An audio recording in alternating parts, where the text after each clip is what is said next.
It's the Orioles en masse on another warm and pleasant day in Sarasota. We're at Ed Smith Stadium as the Orioles take on the St. Louis Cardinals. And hi, everyone. I'm Jim Hunter with Jim Palmer. And Jim, today, February 28th, so we turn the page of the calendar tomorrow. Opening day a month from tomorrow at Camden Yards against Minnesota. And as we watch these games in spring training, the players remind you it's not necessarily the results that matter, but it's the process. Well, I think you'd like to win as many games as you can. I mean, there's a little bit of extra jump in Buck Showalter's step because the Orioles did win their first game of the spring. Hunter Harvey pitched really well. He goes, don't tell anybody, but he pitched as well as anybody on our staff. So that's a good news. They win 2-1. And now, of course, you come back here to Ed Smith Stadium. And, you know, they're a little bit spoiled because when we used to be in Miami, that little half field, you had to go if you wanted to work on, you know, a lot of the things that the Orioles have with 4 fields and pitchers' mounds and this and that and whatever. And they cover that pretty much every day, the relays. And, you know, if you look at the Orioles, they're going to be an underdog in the American Leagues. What do you need to do to win games? You need to do the little things. Orioles have always done those things pretty well. And, again, what they do here, the prep to be ready for March 29th when the Twins come to Baltimore, that's the important thing. So the Orioles and the Cardinals here at Ed Smith Stadium. We'll take a break and come back. Another gorgeous day for baseball. Lineups and first pitch are next. Discover the sophisticated ambiance of Lido Key in Sarasota on Florida's Gulf Coast. Learn more at visitsarasota.com. Well, the fans filing into Ed Smith Stadium. Of course, the Cardinals in town. They came cross-state, and another beautiful day. 81 degrees, just a slight breeze. Really has not been as windy as it normally is in Sarasota. And 58% humidity, partly cloudy skies, but the sun continues to pop up here in Sarasota. And here's the St. Louis lineup. Greg Garcia will lead off. Tommy Pham in that number 2 spot. Mike Matheny envisions him batting second during the regular season. Then Paul DeJong will bat third. Martinez, Kelly, and Wisdom. Ravello is in left with Kinzer at DH today, and Harrison Bader in right field batting ninth. And Mike Wright will, and we look at our scouting report for Mike, well, composure. He's, you know, he's always had pretty good stuff, but again, sometimes maybe not controlling your emotions the way you want. Well, strike one because it allows him to both throw the 2-seamer and the 4-seamer. He uses that slider and changeup. And again, the Orioles last year, just horrendous starting pitching with a couple of exceptions. They're looking for starting pitching. This will be his second start of the spring. Yeah, for Wright, he becomes the first Oriole starter to take his second turn. We're still waiting for Andrew Kashner and Chris Tillman to make their first starts, and Buck Showalter said that will come soon. There's no need to rush on the 28th of February. Yeah, well, Kashner, a late sign, and of course Tillman, you know, last year having one of those horrendous years, unusual for him. He gets a chance to come back, kind of resurrect not only the Orioles starting staff, but his career. So looking forward to it. I watched him throw yesterday. He actually threw the ball probably as well, at least this is what all the Orioles said, and look for me as he has done since he signed down here. So, you know, again, he's got a great opportunity to be one of the 5 starters. Here is Greg Garcia. He is a 28-year-old out of the University of Hawaii. Yeah, you got Colton Wong, who's not playing. He also comes out of the University of Hawaii. He'll play second base most likely for the Cards. And strike one, and we are underway at Ed Smith Stadium. Of course, Mike Wright, he pitched the debut in the spring. That was last Friday, and he really battled in that game. A little bit high, and it's 1-1. The leadoff batter, Jim, in that game, Micah Johnson of Tampa Bay, worked him for a 12-pitch walk. He fouled off some outstanding pitches to prolong the at-bat, and he eventually would score. He went from first to third on a single and then came in on a sac fly, and that was the only run in 2 innings that Mike Wright allowed.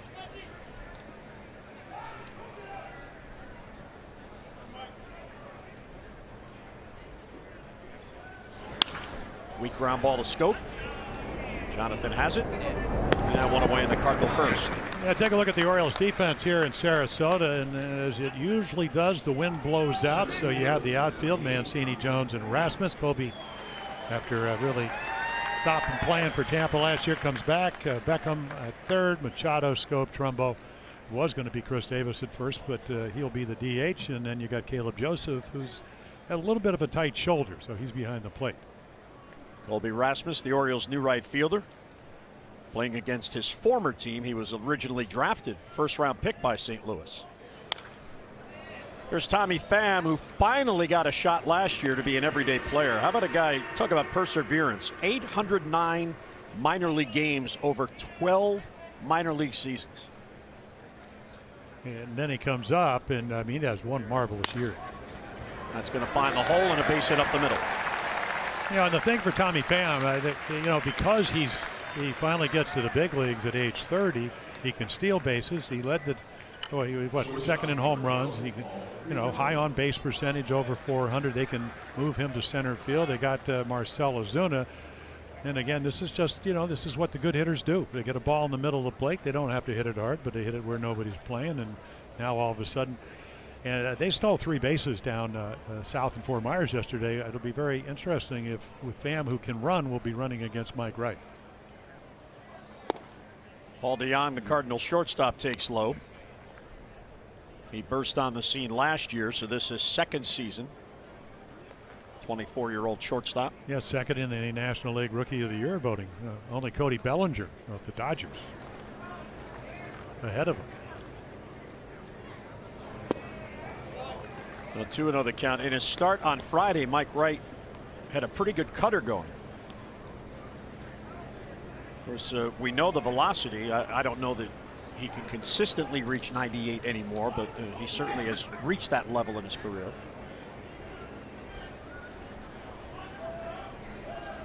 Yeah, he throws from the mid, really maybe the mid-90s down now. I think if you're an Oriole fan and you ever remember watching his first major league start, it was against the Angels, and he struck out Mike Trout on a high fastball in '98. His next start was a no decision down in I think Miami. Pitched very well in that, and then maybe got a little bit of I guess we mentioned composure, keeping your emotions under check. Well, it gets it by him on 3-0. Well, there's your cutter. A little movement in the strike zone and a hitter's count at 3-0, and Mike Matheny, the manager of the Cardinals, lets him swing. Yeah, Paul DeJong came out of nowhere. I've actually hit a home run in Baltimore against the Orioles when the Cardinals came in, played 3 games. Orioles winning 2 of those last year. Sky to right, playable for Rasmus. Colby has it with those new Oriole cleats on. Well, you know, one of the things that the Orioles were talking about, you know, they're looking for starting pitching, obviously, because it really struggled last year. But also they wanted somebody to take Seth Smith's part. And they get a guy that can hit home runs. He strikes out a lot, but he is a plus defender. So as long as he's healthy, you know, he had, hip operation the year before last in the winter, started with Tampa Bay after starting the year on the DL, and then just stepped away from baseball. So if he's healthy, both emotionally and physically, he's going to help the Orioles, no doubt about it. Well, on the other aspect of Rasmus, what he brings, if Buck Showalter elects to give Adam Jones the rare day off, Adam usually plays just about every day. Rasmus, his natural position is center field, so he could just slide over. Jose Martinez took strike 1. Another youngster that really had to wait his turn in the minor leagues. 28 years old. Last year was really his first full season in St. Louis. Of course, you may remember his dad, Carlos Martinez. He played in the big leagues for 7 years. And now Jose, the Cardinals' first baseman. Yeah, hit over 300 at 308. He certainly paid his dues in the minor leagues. He played for the White Sox, the Braves, the Royals. How about you're at AAA Omaha and you hit 384 and then you're not even in the big leagues the next year? That's what he did at Omaha. There's his skipper, Mike Matheny. Mike Matheny now in his 7th season as the Cardinals skipper. He replaced Tony La Russa. Check swing, and he went too far. That is Bill Welke at first base today. Yeah, this is what Bill Welke's looking at, how far the bat traveled. You can see it's out in front of home plate. That, and there's a lot of good restaurants to eat here. I imagine his umpiring crew, we see them all the time here. They probably live in the area for spring training. Yeah, Paul Emmel is the newcomer to this group. There's a chopper towards the middle. Scope a long way over. The throw. Scope by Trumbo, and he got him. Wow, that's a midseason play by Scope. And takes a base hit away from Jose Martinez. Jonathan Scope. Will this be the year he wins a Gold Glove? Here come the O's. Stadium is safely behind the new protective netting, and here's the Orioles lineup. Rasmus will lead off, and Jonathan Scope in that number 2 spot. 57 home runs, 187 driven in over the past 2 years. Machado, Dones, and Javis now DHing. The Mancini in left, Trumbo, Beckham, and Joseph. And Jim, this could be the Orioles opening day line. Well, yeah, you hope so. They hope they have a good spring and they're all healthy. Jack Flaherty, young but good. Only 22. I mean, he can really win. I mean, he's got 4 pitches: curveball, slider, fastball, and changeup. 14-4 in the minors. Did come to the big leagues. Didn't pitch that well. And again, number 2 prospect for him. He's big and tall. It's funny, they have already 5 starters. Miles Mikolas, one of the young pitchers, actually was raised in Jupiter, Florida. The Orioles tried to sign him, but the Cardinals got him. So again, Wainwright's got some age on him, had some elbow problems. Flaherty can pitch. This will be his second start. 2 scoreless innings against the Marlins in his first start. And Colby Rasmus will take ball 1. Of course, he was a first-round pick of the Cardinals back in 2005 on his 10th big league season, and the Orioles are now his 5th major league organization.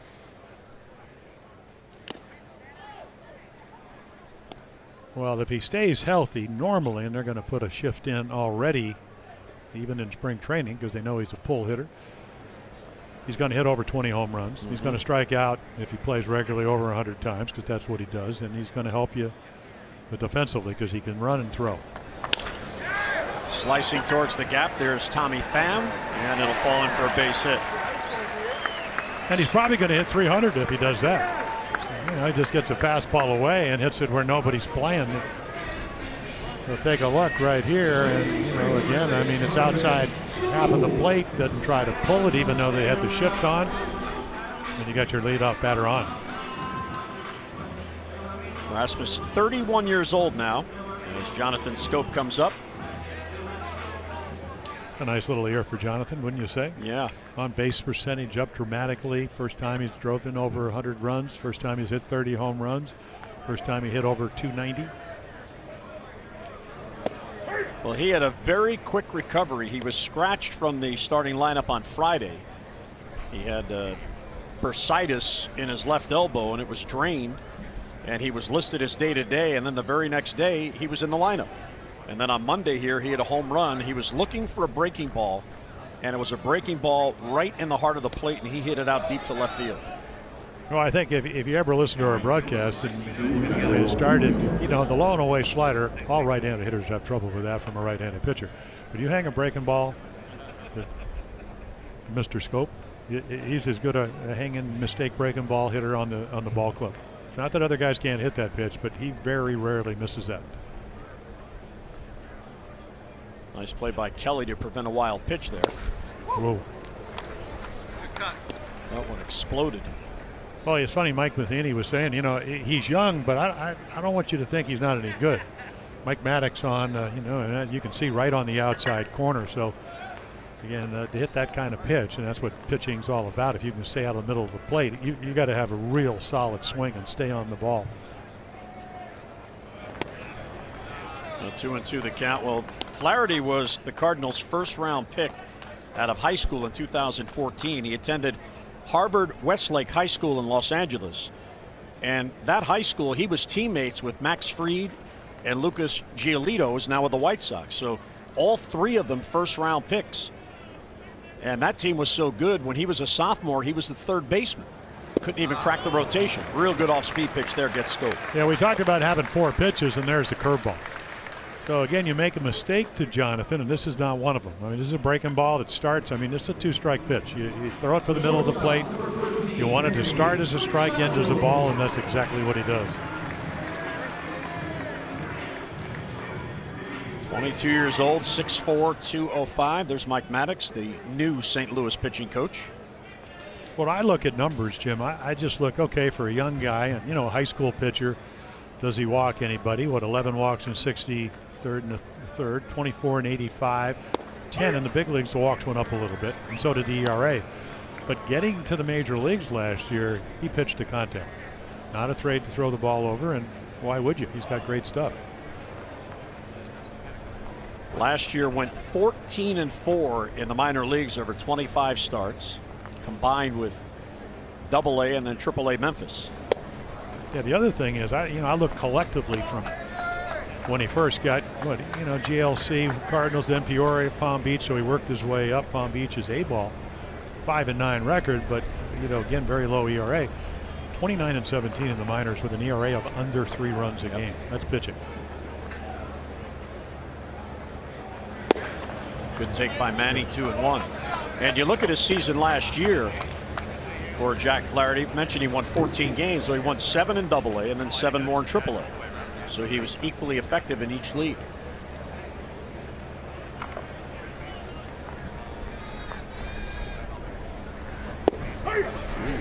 Yeah, and then how many young pitchers at 22 can, to a guy that's going to hit over 30 home runs, Manny Machado, if he stays healthy, come back with a breaking ball and a fastball count.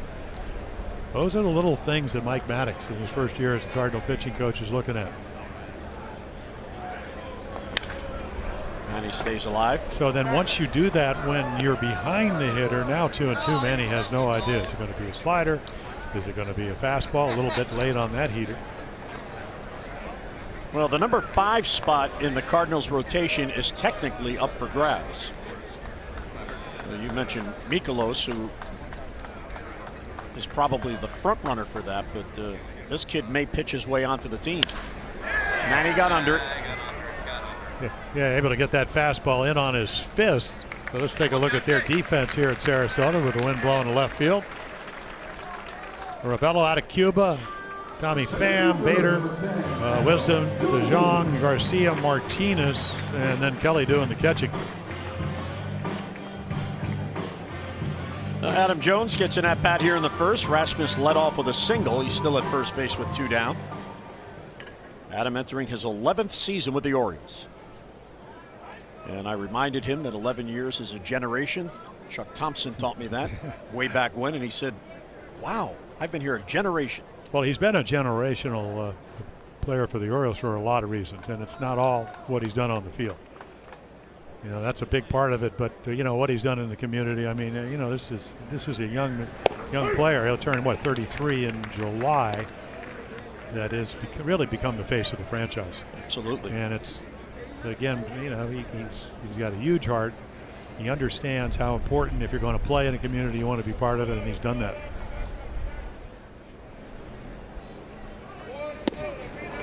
Wow. Yep, good curveball. He's got them all. Yeah, you're right about Miles Mikolas, and there's the hook, and it's a good one. That's what Scope struck out on. The Orioles tried to sign him. They gave Mikolas over $15 million, 2-year deal. So I would imagine they're going to give him every chance to fail, which is what he did in his first start up in Jupiter. I mean, he comes from Jupiter, Florida, where they train. So he pitched in Japan 3 years in a row. The Orioles thought, whatever their scouts thought, he thought that he could pitch at the major league levels. Cardinals gave him a bunch of money. He had to have spring training at home. And he's going to get a great opportunity to be a starter, as is Flaherty, if he pitches well. 1-2 as Adam doesn't chase.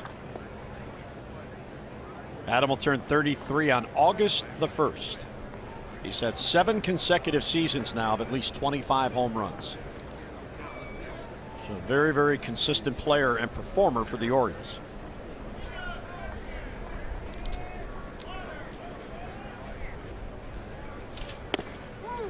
Wow, good idea going inside. 2-2 on Jones. Well, if you're going to be good and you're young, and this kid looks like he not only has good stuff but good command, you're going to pitch to both sides of the plate, because what it does, it gives Adam a little bit different look. And let's see if he comes back with another breaking ball. Pitch that struck out Scope. Yep, but he misses. Well, for Flaherty, Jim, in his first outing, he faced the Marlins last Friday. He had back-to-back 3-up, 3-down innings as this breaking ball misses low. So with Rasmus, the leadoff single, this is the first 3 hitters he's facing from the stretch. Colby will be off with the pitch, full count with 2 down. And he got him, another breaking ball. So Carson Kelly seeing Flaherty as a good one. He gets 2 Ks, base hit and left. No score in Sarasota. Left on base in the first. We go to the second, and a pleasure to welcome in one of our favorite people, Wayne Kirby, the Orioles first base and outfield coach. Wayne, how are you? I am doing just fine. Just fine. Now, Jim and I were talking earlier about spring training being a process. Explain to the viewers the process you put your outfielders through and how that changes as you get closer to opening day. Well, number one, since the spring training game started so fast, we have to move kind of quick. And the biggest thing out for the outfielders is to get their legs used to running, stopping, sprinting. And for the first 3-4 days, that's all we did, run, sprint, a lot of ground balls. We monitor their throwing a little bit. One day it'd be a long infield, one day it'd be a short infield. So guys that stay back get a chance to get their arm a breather. Guys that go on the road still continue their routine. You know, Kobe Rasmus, we saw him lead off with a single. You've seen him over the years. I've always thought he's a pretty good defensive right fielder or center fielder. What are your thoughts on that? I totally agree with you. I mean, he's a professional. He understands what he has to do, and he understands how to prepare it. He came in a little late, and, you know, Buck and the guys told him to, you know, go at your pace, and then we'll boost it up as needed. And, again, he's a professional. I told him if you need any work, my locker is always open. I'm always there. You know, I didn't see the game yesterday, but I heard Cedric Mullins, who, you know, kind of reminds me of one of my former teammates, Al Bumbry, had made another spectacular catch. But what about Cedric? You know, I mean, it looks like he can run, he can throw a little bit. No panic. Yeah, good chance. No panic. No panic out there. I mean, he get mad at me when I call him Bumbry. So. Hey, remind him, the B had a 200-hit season. It's not a bad guy to be compared to. Yeah, he was also Rookie of the Year. Exactly. So, I mean, he's a little spark plug, got, you know, switch hitter, play any position. You know, his main thing was to get rid of the ball quicker, charge the ball, and cut down the distance. And other day, he threw out a guy from left field, perfect one hop. So if you have if you don't have a strong arm, there's always a way to improve it. Charge the ball harder, get rid of it quicker, and that makes up for the difference. And he's been working on that real well. Wayne, one player that is getting a lot of notice and attention because of the Rule 5 status is Anthony Santander. Now, the Orioles obviously believe he can hit because he's showing signs of that. Mm-hmm. But what about him defensively? Defensively, he came in, I think, 10 to 12 pounds lighter. He's throwing the ball a lot better than last year. I thought he was a little tight. And his defense has been outstanding this spring. And, you know, that whole set of outfielders have been awesome this spring. I mean, everything I asked them to do, they've done.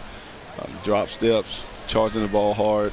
You know, the fundamental throwing mechanics from the outfield side, and they've been great. One thing, you know, last year, with Adam Jones in center field, I guess the philosophy, I'm not sure if, at least early on, you were really on board of it. Maybe play a little bit deeper, especially at home because it's a small ballpark. Might that change a little bit this year with Rasmussen left and maybe, you know, Mancini, who really looks like he's working hard at left field, maybe the defense a little bit better? Well, one of the things that I have addressed to Adam is, you know, all this sabermetrics and, you know, speed and zone rating and all that.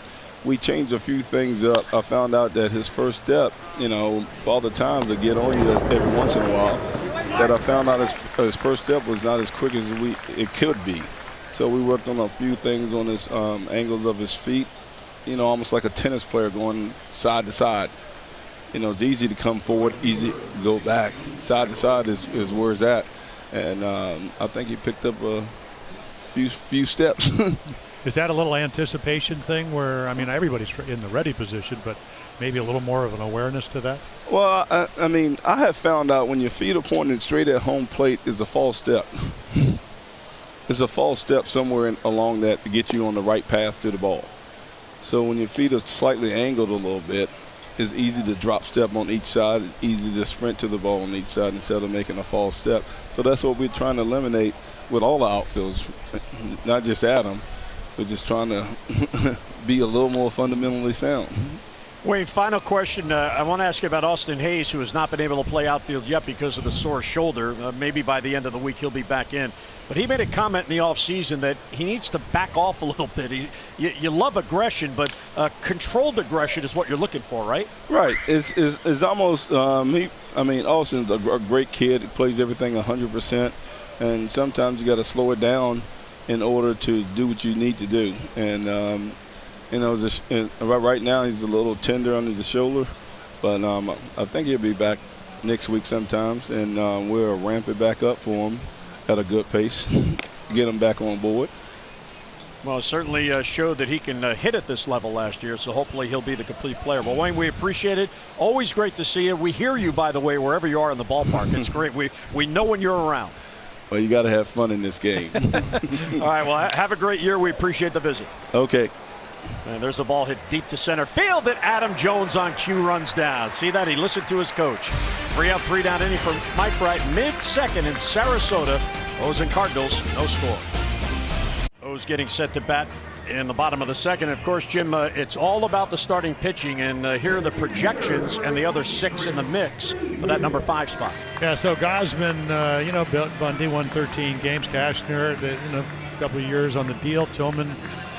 And then you had Wright out of options, Noah out of options. Hunter Harper looks fabulous. Castro's had a little patellar tendon problems. He's got a chance. And then the Rule 5 guy, the Rule 5 guys, Jose Maestas Jr. and then Nestor Cortez, who got to pitch and look real good.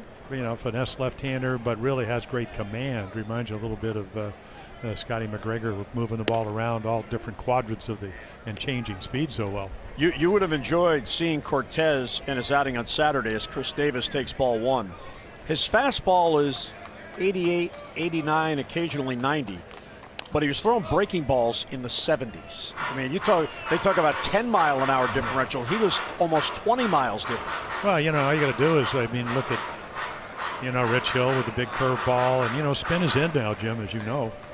So if you can take the ball, Mike Cuellar, he'd pitch a 2-3 hitter, and we'd go, never seen you slower. He had the screwball, could still throw maybe a little harder than Cortez. Now, I don't know if he's going to win 139 games like Mike did in 7 years, but again, he's a Rule 5 guy that may be as good or better than some of the Orioles pitchers that they already have. 3 Rule 5 pitchers in camp, and the Orioles, of course, still carrying Anthony Santander, who needs 44 more days on the active big league roster before he loses the Rule 5. Yeah, and the rule is you have to keep him for 90 consecutive days so that he can go back and offered back to the team that you drafted him from. And keep in mind Pedro Arrojo, who pitched yesterday. He's from the Cubs in the Rule 5. 26-9 in 7 minor league seasons. And he's averaged 10.4 strikeouts per 9 innings. The Orioles are really getting a good look at him. Davis on the 3-2 protecting. Long run for Ravello, and he can't get there. As we see it, as we sit here today, and of course injuries and other player movement can change this, but the available spots are the 5th starter spot. There are 3 open spots in the bullpen, the utility infielder, and the backup catcher. So with all the players at camp, and that's now up to 64, plus all the minor leaguers that Buck has been filtering in and out, that's really not a lot of jobs to be won with a lot of players fighting for them.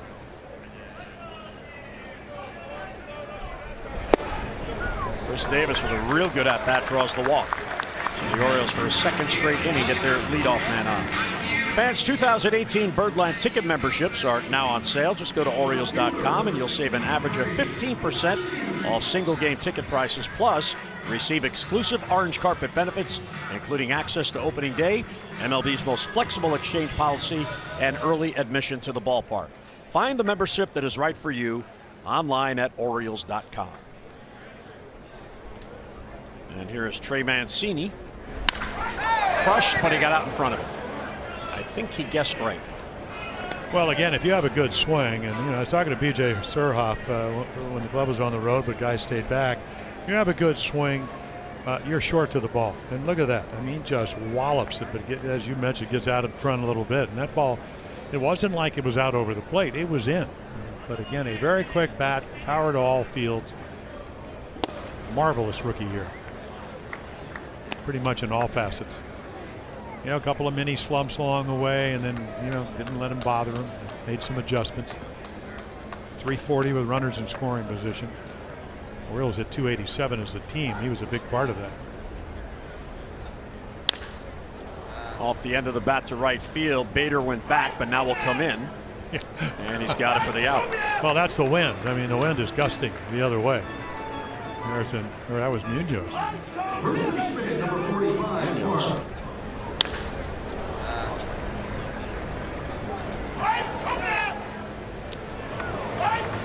Either that or it's Harrison Bader with a different uniform, because he was supposed to be in right field. Munoz into play. Spring trainings, Jim. Gyro Munoz, you're right. So maybe Bader was a scratch.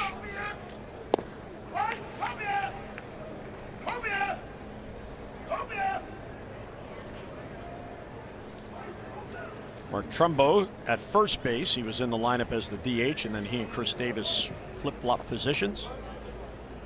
Trumbo looking for a bounce-back year.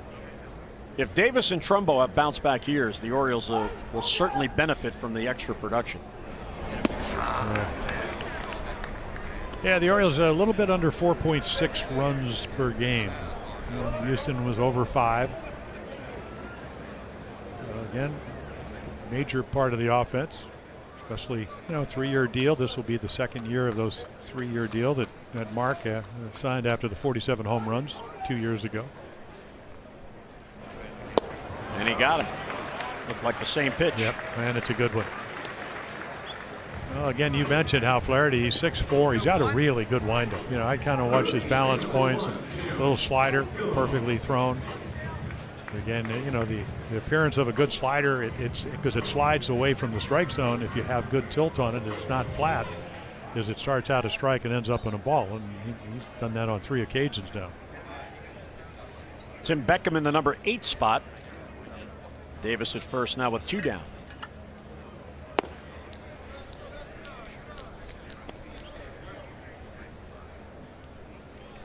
Tim hoping to make the transition successful to third base. He's been working very, very hard on his fielding. Of course, last year he had the brilliant August after being acquired from Tampa Bay. Batted .394 in the month of August. Yeah, it was the tale of 2 different months. And then what, 180 180 in September. Because the Orioles, what, they 7-20, and that's how they only got 75 wins. But 7-20 in September only averages a team an incredibly low 3 runs a game. ERA was over 5.5 runs a game. Off the end of the bat again in left field. Ravello's there, and he's got it. So for a second straight inning, leadoff man reaches. We head to the third, scoreless game. I'll take a look, and you know, again after leadoff single, all of a sudden a great play by Scope. A nice finishing, and then Adam Jones, maybe the wind knocks his ball down a little, makes a ball hit very hard, look routine. So Mike Wright pitches very well. A couple of shutout innings in his second start. Jeffrey Ramirez, who the Orioles acquired for international signing bonus slots from the Yankees, who went to Bowie last year, was 5-0 with 3.66 ERA. So again, that's, you know, again, if you're Dan Duquette, you're looking around, you're seeing who's available. The Orioles don't spend a lot of money, none last year internationally, so they looked to trade that money for young players that can help them. And Ramirez may be one of those guys. Here is Andrew Kinsler. Kisner DHing. All right, and now I'm more confused because Harrison Bauer is on deck. We thought he was in right field. We saw Munoz out there, unless Mike Matheny's using 10 players. Weak ground ball to Scope. Jonathan gobbles it up, and a quick out. So 1 away. Well, Buck Showalter, Jim, is certainly early on in camp and utilizing all the players. 6 different starting pitchers for the first 6 games. Mike Wright the first to make a second start. There have been 27 different relief pitchers and 36 different position players. And on the split squad day on Saturday for the night game here, Buck Showalter had 17 minor leaguers come over from the minor league complex. Well, I think you always try to anticipate what's going on, and I think Wayne Kirby alluded to it when we did the interview with, they did 5 full workouts or maybe 4 before you started your exhibition games. So I think one of the themes of any spring training camp, you want to win games, but you want your guys to be ready. You want to see as many players as you can, and you want your regulars not to get hurt early in the spring. So he's moving people around, and you take your chances. Ramirez is 24 years old. He's from the Dominican Republic. This is outside to Bauer. Now Harrison Bader, who's at the plate. He attended Horace Mann High School in Riverdale, New York. That is the same high school that Pedro Alvarez attended. Really? I went to Horace Mann Elementary in Beverly Hills. You did? Yeah, well, Horace Mann was one of the great educators in this country. So Bader had a nice little year. 20 home runs in Memphis. Pass scope. That ball was blistered.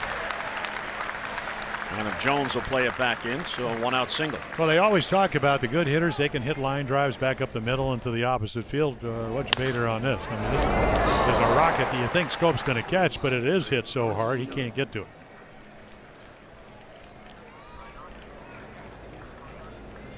And again, what the leadoff hitter getting on like that, or at least getting a guy on with 1 out, you open up some holes.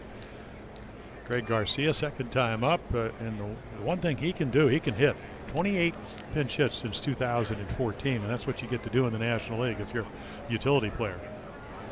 Yeah, you look at his season a year ago, he appeared in 133 games for St. Louis. 63 of those were pinch hitting appearances.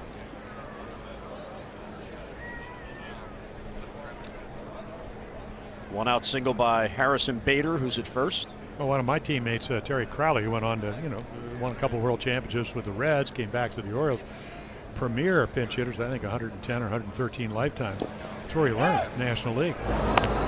Sparky Anderson told him, hey, you're probably not good enough to play every day here unless somebody gets hurt, but you can help us win the World Series. And Crow was over there 2 years, and they won 2 World Series. That works. But that's how you learn to come off the bench, and there is an art to it. Got to go track pitches. You got to be ready. You got to figure out what I can do to have quality at bats when you get the call.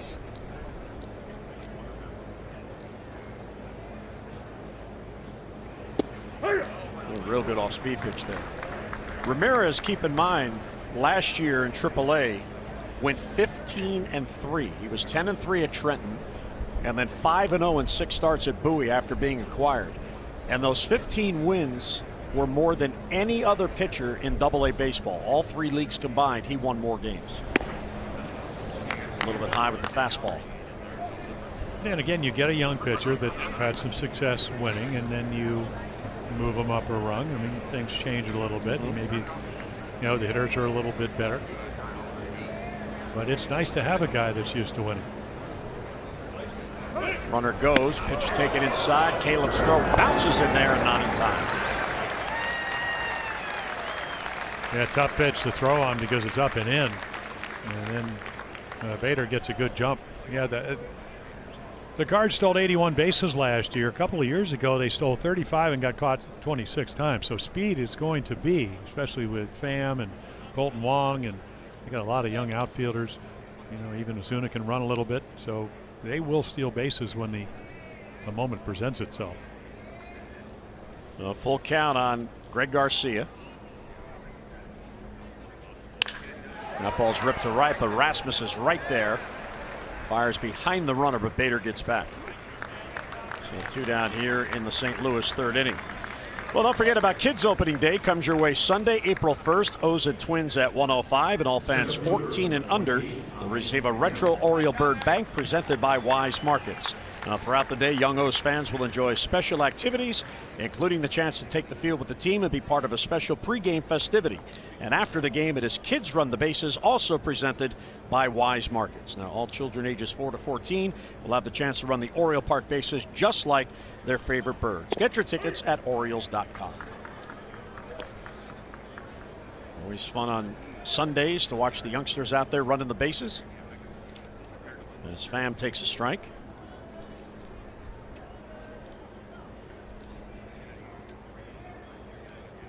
Ramirez keeping him close. One thing about Ramirez, Jim, I noticed they gave him a big league number. It's number 32. He's not 70-something or 80-something. So. I always wanted to be 32, but when I got to the Orioles, that was Milt Pappas's number. Ooh, veteran, you couldn't get it.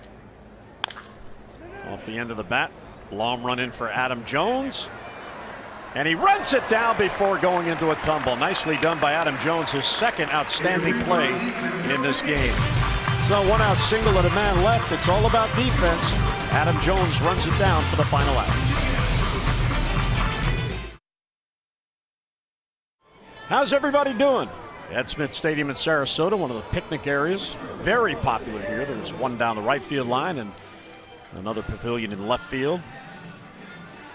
Fans really enjoy the #1 spot for spring training in all of Major League Baseball. And Jack Flaherty goes back out for a third inning. 22 years old from Los Angeles. The Valley. Caleb Joseph, yeah, he was born in Burbank. Yeah, that's the Valley.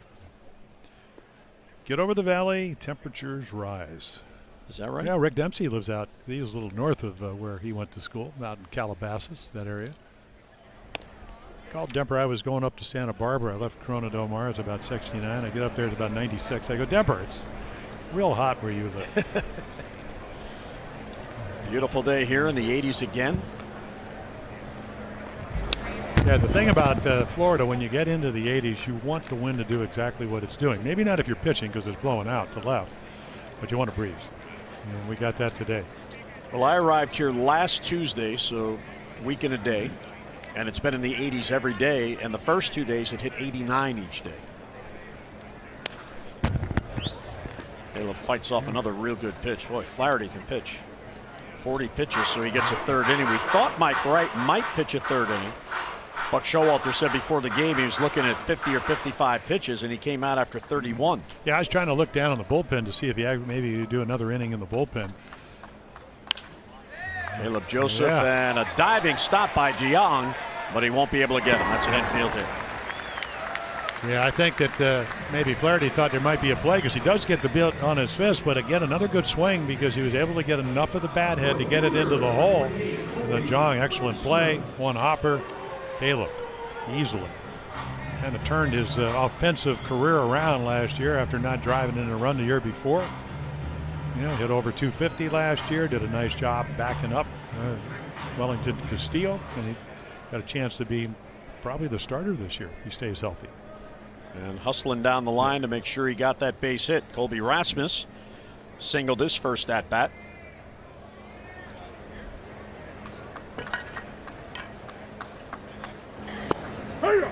Orioles now for a third straight inning get the leadoff man on, but in the first and second, Flaherty left that leadoff man stranded at first. Caleb with a base hit. O's now have 2 hits. They've also received the walk from Flaherty.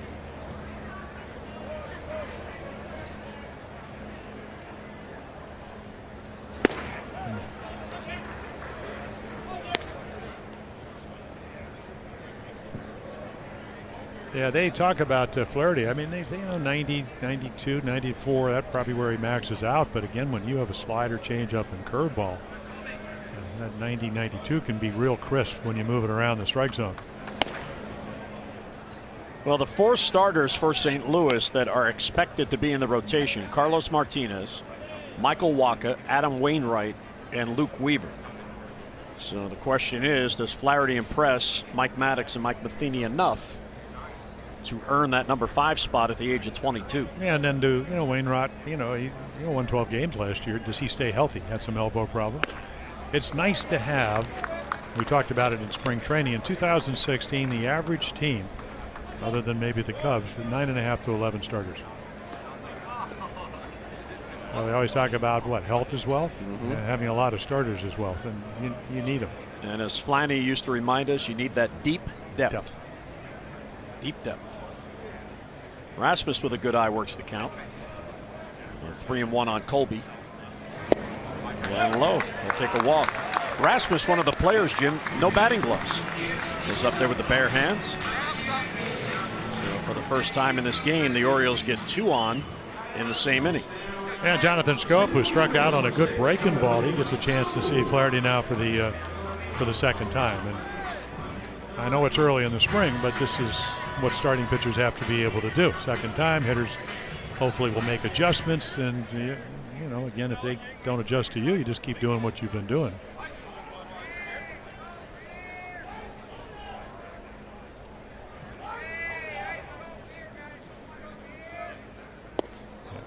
Got it again. Yeah, and it's a good one. Yeah, I used to sit on the bench when I first got to the big leagues, and I go, how do hitters, you know, when our guys were pitching, how do they miss pitches that much? If you don't see the spin, it's easy to do. It's all about release point. Do you pick it up? And again, what is the spin kind of tight, or is it rolling? Well, the home run he hit the other night, it was on a breaking ball, and Buck pointed out after the game that Jonathan was looking for that pitch, and it was a strike. It wasn't a breaking ball that he just swung through there that dipped down and away. So, as you mentioned earlier, Jim, if you get a hanger, he'll do a lot of damage. That's blooped to center field. That's going to fall. Pham won't get it. Caleb had to wait. So yeah, the Orioles have the bases loaded. Yeah, you always look around if you're on the bases to see where they're playing. But again, the wind's blowing, and right here, it's not a fastball. It's just a fastball that ends up in the middle of the plate. Mike Maddox going to come out and have a little conversation with Jack Flaherty. And last thing you want to do is get doubled up. So Caleb Joseph only gets the third.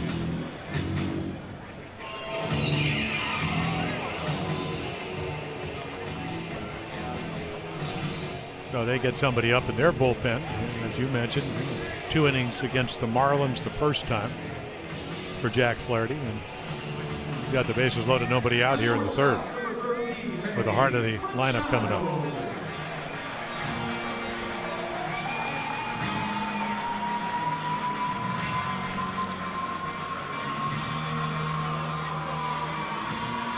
Well, Manny has a chance, bases loaded and nobody out. Scoreless game.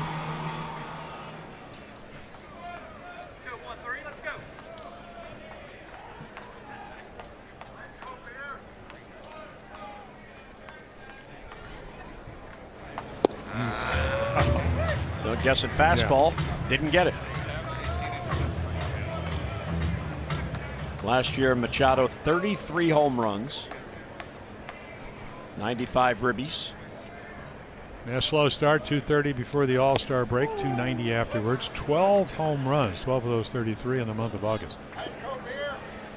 Well, his first 3 years, which included 2 months in his first season, he hit a combined 33 home runs. Manny's hit 105 combined the last 3 years.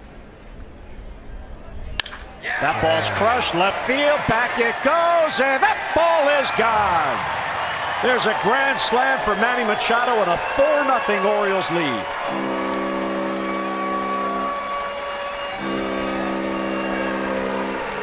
Yeah, there are 4 quick runs.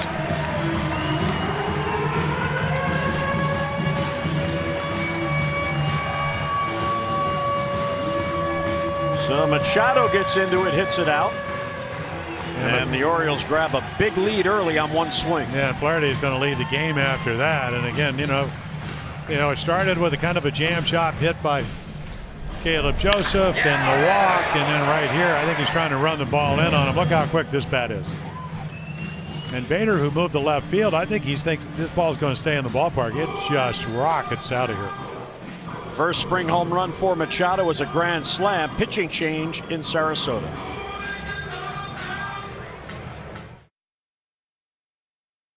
Brevia comes in, and again, Manny waffles one. I mean, boy, did he smoke that ball. Well, there you are, 50 games for the Cardinals last year. Low ERA, and again, you strike out per inning and walk a whole lot of guys. Worked his way up through their organization. 5-6 starts in 126 games in the minors. So again, their bullpen, with Trevor Rosenthal, he had Tommy John surgery, so they're trying to rebuild the bullpen. Bud Norris is actually. They signed him. Bud had, what, 17 saves for the Angels last year.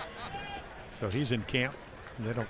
Coach Mike Matheny said, I don't really know who's our closer going to be yet, but we'll see.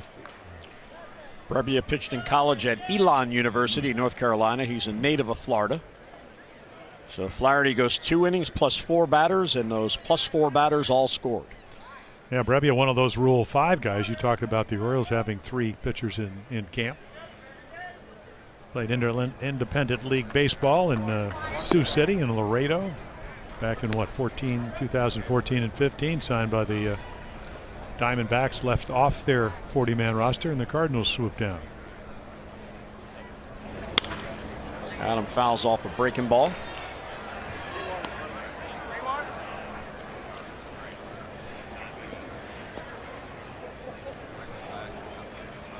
Adam Jones will turn 33 this year.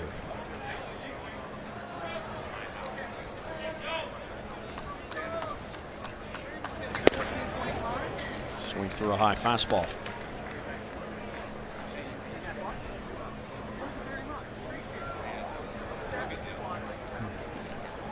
Yeah, a little out of the zone, but again, if you follow Adam Jones, he's pretty aggressive, especially on the first pitch.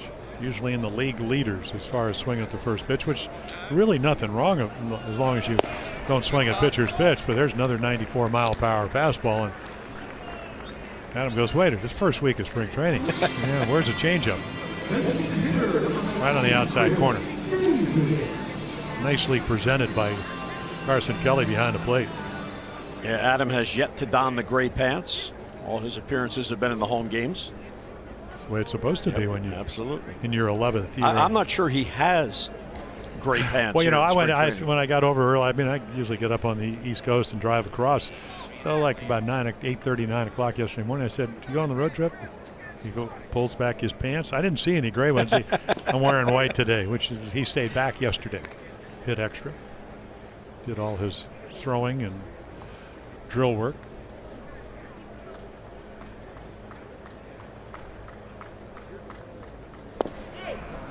Good off-speed pitch, 0-2 on Davis.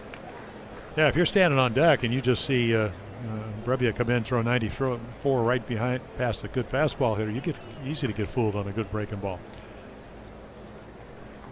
And both Flaherty and looked like Brebbia have good ones.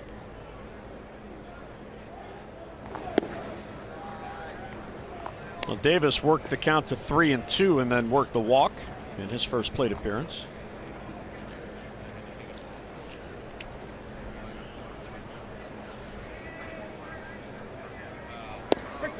Strike 3 called. So back-to-back Ks. That's how you come on and squash a rally. Well, again, the grand slam, and then right here, inside corner. You know, he throws 94. When you throw the ball in that quadrant, you got to hit it so far out in front, you can add 5 miles per hour. And it's hard to get the bad hit, especially with 2 strikes when you're trying to protect the whole plate on a perfect pitch up and in. Ball 1 to Trey Mancini. Both big, both right-handed hitters. Spring training. Trumbo's on deck. Who's on first? What's on second? That's really the way the card usually goes late. Oh, yeah. Late in the games for the first couple of weeks. Yeah. Trey Mancini, professional hitter. He's out with a 2-out single. So the Orioles have a base runner. Last Friday, the Orioles wore the caps of the Marjorie Stoneman Douglas High School baseball team to honor the victims of that senseless act of violence and to show support for the Parkland, Florida community.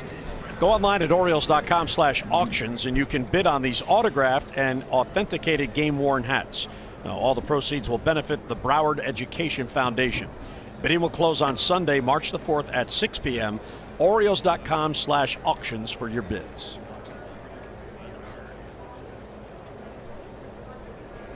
Here's Mark Trumbo, and he takes a breaking ball for a strike. Yeah, you know, it seems so insignificant. I mean, not for Trey Mancini because he's happy to get a base hit, but the 2-out base hit, it just keeps inning alive. And if you're going to have a good offense, and the Orioles, they're not going to steal a lot of bases. It's all going to be about can we turn the lineup over? Can we get on? And can our guys hit home runs? And when you get the, just a routine single back up the middle, solid at bat, it does get guys like Trumbo, Davis, Machado to the plates. Go. Guys that are capable of hitting 30 or more home runs. And that's how you get runs in multiples. Crooked innings. Yeah. Well, Trumbo last year 23 home runs after leading the American League in 2016 with 47.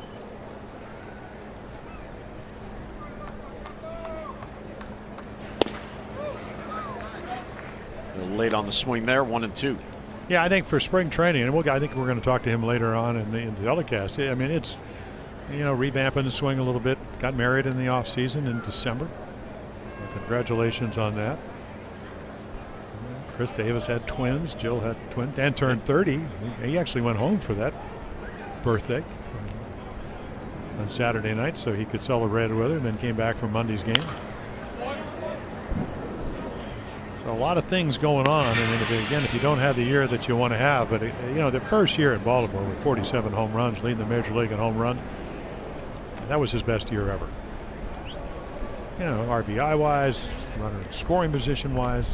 So last year was a disappointment, and then it's funny when you come out of the visiting locker room. There's Mike Wright giving his running with number there's 9. A line: do not run on the warning track or the outfield during the game, like you used to do at Miami Stadium, because you have so many different fields here.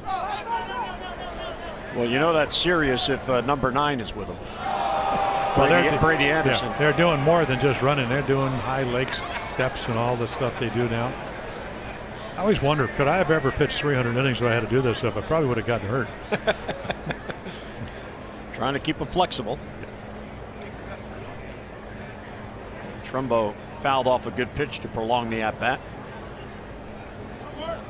Mark now in his 9th big league season, his 3rd with the O's.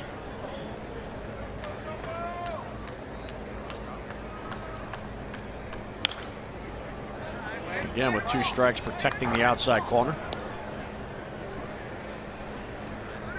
So there's Mike waving to one of his teammates, it looks like. Brady's hiding. He heard he was on camera.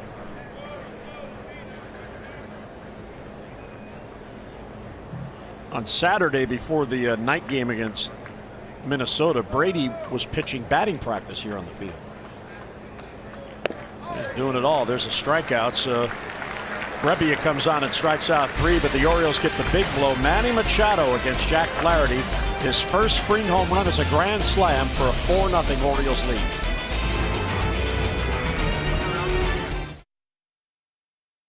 Slam has given the Orioles a 4-0 lead. St. Louis coming up in the top of the 4th, and a pleasure to talk with the Orioles closer Zach Britton, who is working his way back from the Achilles surgery. And Zach, I saw you the other day in the clubhouse, and you said everything's going great. Is everything still going great?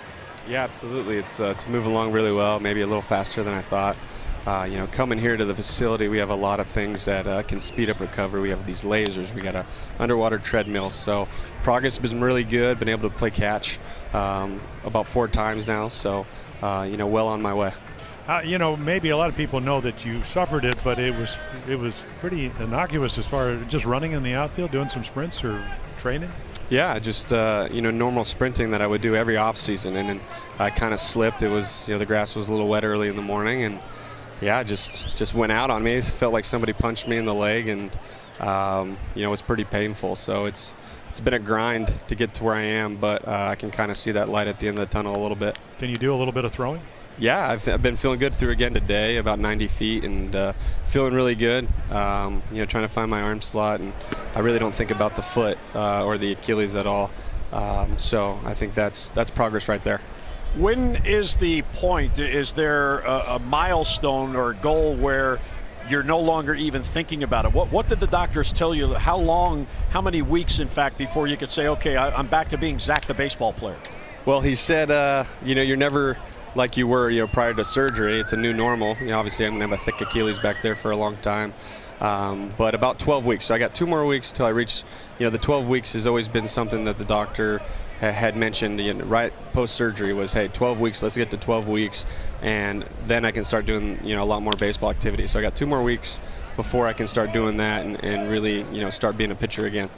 When you talk to the doctor, had he had guys like you? I mean, you're left-handed. It's your right foot, so you land on it, you pivot, you got to cover first base. Is there, I heard, 6 months? When we talked over the winter, you seem to maybe think that you could accelerate that pace? Yeah, so it was pretty interesting. He's done a lot of NBA because Achilles ruptures mostly occur in NBA players and obviously football. So baseball, he hadn't done a baseball one, but they looked through a lot of the literature on it and did a lot of research. And obviously being on my land leg is actually better than my drive leg. Really the only hesitation he had, it wasn't pitching. He doesn't think pitching is going to be an issue. I'm not going to lose power. I'm not going to lose anything.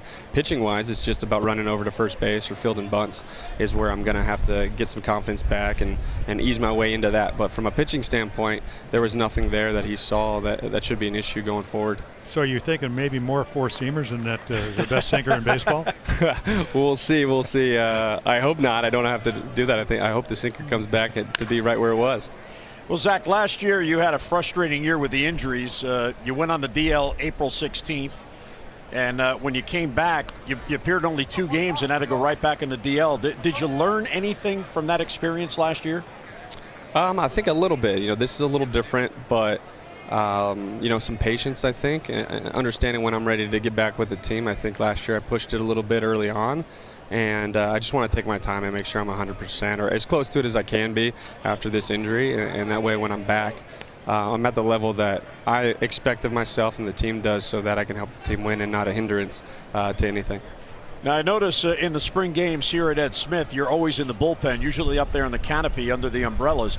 How are you helping the younger relievers in camp? And are any of them, in fact, looking for you for some guidance? Yeah, Darren's throwing rosin bags at me right now as I'm trying to do this interview. But, yeah, I'm trying to help some guys out as much as I can. I'm not able to be on the field. So I'm watching a lot of bullpens and trying to help guys as much as I can. But it stinks not being able to be out there. I'm not ready to be a coach yet, but if there's a few guys that I can help, then, I'm more than happy to do it. Yeah, I know you've been talking to Tanner Scott a lot. Did you have anybody when you were coming up that was able to be able to do that? Yeah, there's a few guys. We had Garrett Olson when I was in the minors, and he came over there, I remember, a few times, and I was able to pick his brain. And then we've had guys as I've come up, like Jeremy Guthrie was pretty much the only veteran starter that we had, but I got a chance to speak with, a lot of relievers at the time, a Kevin Gregg and a Jim Johnson, and then, my transition into the bullpen. Darren O'Day obviously was the guy that helped me the most with routine and kind of what to expect in becoming a reliever. So those have been a few guys that just, helped me along the way. Zach, have any of the pitchers in camp, and Mike Wright is one of those in this group that is out of options. You had to go through that a few years back when you were out of options and you made the team and eventually became the team's closer. Is that tougher mentally, or is it easier because they can't send you out? I think it's a little both. I think there's the stress there that maybe there's some uncertainty and if you're going to be on this team or another team, but I think you relax a little bit knowing that, hey, if I perform to my level and I pitch well, there's going to be a chance for me to be in the big leagues. And for me, that was a big relief, some weight off the shoulders, knowing that, hey, if I perform, I can't get sent down. I'll be in the big leagues somewhere. And I think I've seen that with some guys now, just a little bit more calmer attitude coming in. And, it's a fun time to be out of options. If you go out there and you perform it, there's only good things in your future. Well, there you go. Well, good luck with your rehab, and good luck with Darren O'Day throwing things at you. Right. And we'll see him later. Tell him to get ready. All right, I will. Thanks, guys. Okay. All right, thanks, Zach. Yeah, Zach Britton joining us. Orioles third-round pick back in 2006. Yeah, very upset. Very upset about timing of that after having what? It started with the oblique, then it went to the forearm, then it went not an elbow, but a forearm, then it was the knee. So frustrating after going 47 for 47 the year before. He certainly wants to get back out there, but I think the best thing he said was, I've learned to be a little patient. Yeah. Got to listen to your body. Yeah, when he came off the disabled list, he appeared in 2 games, then went back on the DL May 6th, and he was out until July the 5th. So he missed 2 full months, and that was that forearm problem that he had in his pitching elbow or pitching arm last year. Not elbow, it was the forearm. Yeah, kind of a freak down the more towards the wrist. And Ramirez pulling that one off the plate. I say one thing about Jeffrey Ramirez, he gets all the runs. He comes in, gets out of the inning, and then all of a sudden they get him 4 quick runs. He'd love to be able to throw a ground ball. Well, he really battled Paul DeYoung, eventually struck him out. 2-2 on Kelly, who was the St. Louis catcher. Runner goes upstairs, ball 4. So on the 31st pitch, he puts back-to-back men on. Yeah, you go back to the Grand Slam inning, Flaherty, who had exquisite command. The walk to Kobe Rasmus, that kind of set up that inning. Soft single by Scope, grand slam by Manny.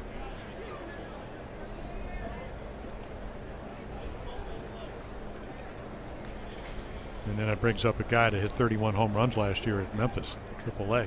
Big time power. Patrick Wisdom. Look at fastball, didn't get it.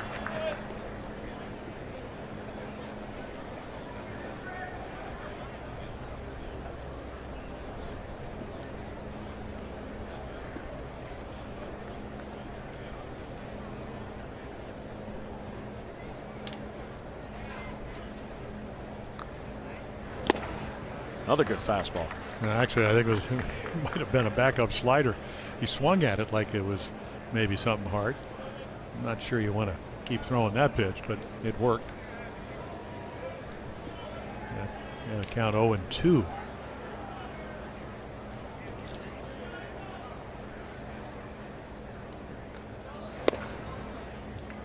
A little bit low, but Caleb stuck the glove out. That's where he wanted it. He was looking for a swing on a pitch that was under the strike zone. Yeah, he moved low and away, and the ball was pretty much down, but over the plate, so he had to reach back across the plate. Jeffrey would love a double play ball here.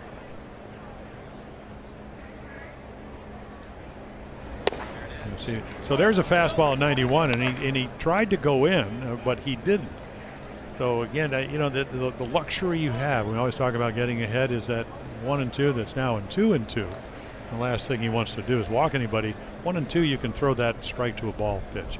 2-2, got to pitch more in the zone. Popped him up on a breaking ball. There's Trumbo and foul ground. And on the infield fly rule, there's the out. As Trumbo makes the play near the coach's box. Yeah, I think there's a pretty good chance if you're Pat Wisdom and you hit 31 home runs, you can hit the fastball, and they get him out with breaking balls. So 2 down, and Jairo Munoz will bat. He's in Ravello's spot. We still have not been told why Ravello left the game. Yeah, part of the Stephen Piscotty trade.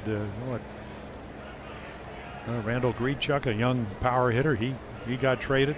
Piscotty to the Oakland A's. Munoz came the other way out of the A's organization.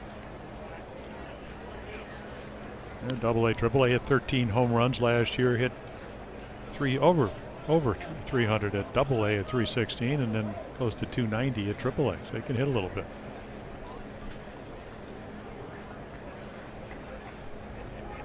Ramirez trying to get out of this jam.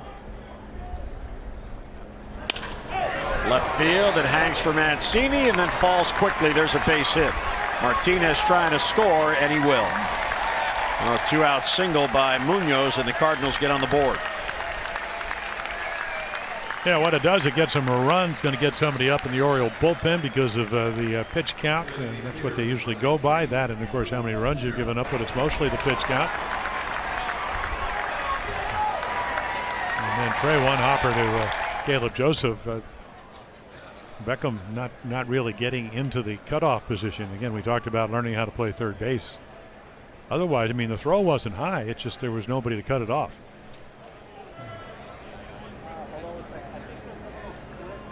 Andrew Kisner now. Kelly stopped at second, so first and second with 2 down.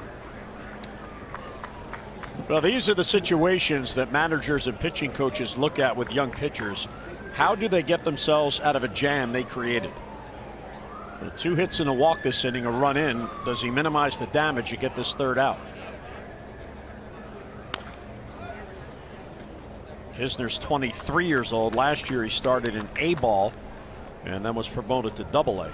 And Mike Matheny said he was, from spring to spring, the most improved player.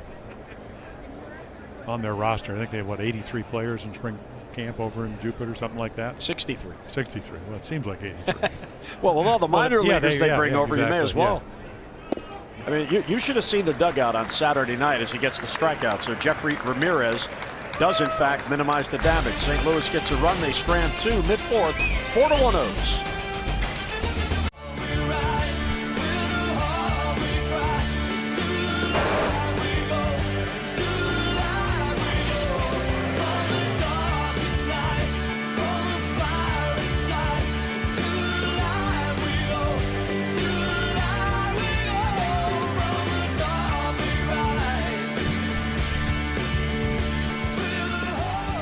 Back here in Sarasota, and time for a snack. Jason Mott comes on. He comes back. I mean, he was a marvelous pitcher for the Cardinals. He went over to the Cubs after, he had Tommy John surgery. Goes to the Cubs, Colorado, last year with the Braves. So he is back. Had some outstanding years for him when healthy. But again, one of those guys that really, back in 2011, 78 games, 2012, 67. Again, major league record at 27-15. So when he's healthy, he's done a lot chance again to help him in the bullpen. Beckham fouls it back.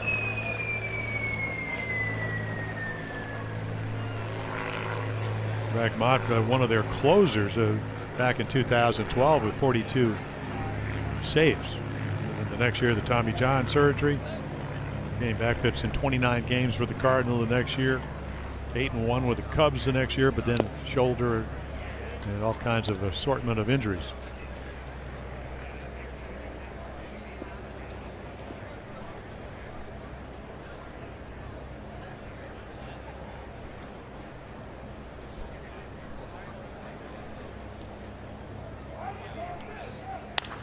Off the end of the bat. And played nicely by the second baseman Garcia. That looked like trouble. Yeah, again, 2 strikes. You probably play a little bit deeper easily. And again, the sun, it's kind of over really to his right shoulder, but makes a nice play. And Mott likes it. Yep. That's what I'm talking about.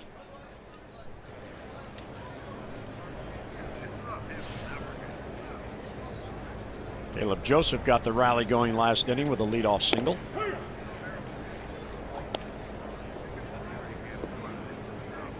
Big year for Caleb, as Jim mentioned.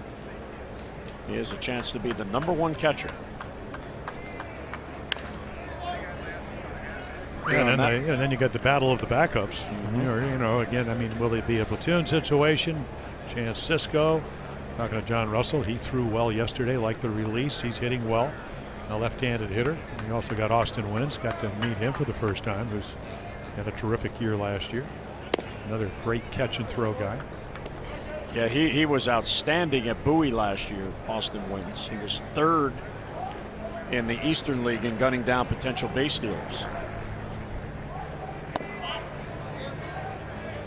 There is a question about who will eventually be that backup, and Chance Cisco obviously is one of the Orioles' top prospects. And I'm not sure your feeling on this, but do you allow one of your top prospects to be a backup where he's only going to play maybe 2 days a week, or do you increase his playing time if he ends up being the other catcher? Maybe he plays a little more than a normal backup would. And Joseph has another base hit. Well, it's funny, when Caleb is hitting well, he knows where, as most hitters do, where the bat head is. And both of these hits have been balls that are up and in. Again, if you don't know where the bat head is, you don't get the bat head. Watch him just get the barrel of the bat. So again, it's in. Again, he hits it kind of up on the trademark, but again, that's back-to-back base hits, almost one a ground ball and one a line drive on identical pitches. Yeah, the other thing is, if you don't get to play regularly after playing regularly coming up through the minor leagues, can you do it? Any utility guy, whether you're a backup catcher or a backup infielder. Look how Ryan Flaherty always had a battle trying to track pitches, doing all those kind of things. Now trying to make the Philadelphia Ball Club as a minor league contract. And Austin Wynns is ready defensively. There's no doubt about that. He's 27. been a pro ball since 2013.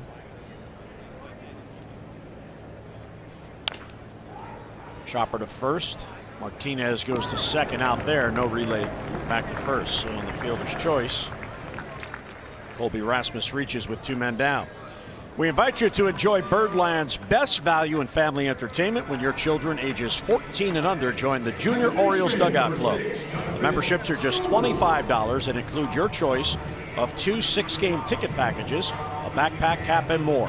Plus, all guests can get a great seat for as low as $6 per person. Join today, Orioles.com/dugout club. Perhaps that youngster's in the dugout club. I know one thing, when it's a dugout club game, the ballpark gets loud.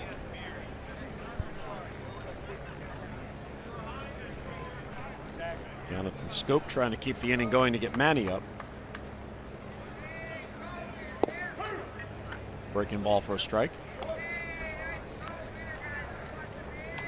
Jonathan now in his 5th full season with the O's. He signed with the O's back in 2008 out of Curacao. He's 26 years old. Popped it up. DeYoung out, Bader in. Bader's going to call. And the left fielder has it for the out. So 1 out, single, a man left through 4. Orioles with a 4-1 lead. We invite you to join us on Sunday. That'll be March the 4th. Orioles will welcome in the Boston Red Sox. Our coverage on MASN begins at 1 o'clock. And don't forget to log on to MASNsports.com. Rock Cabatco has all the news and notes from spring training. Youngsters here at Ed Smith Stadium, 4-1 game.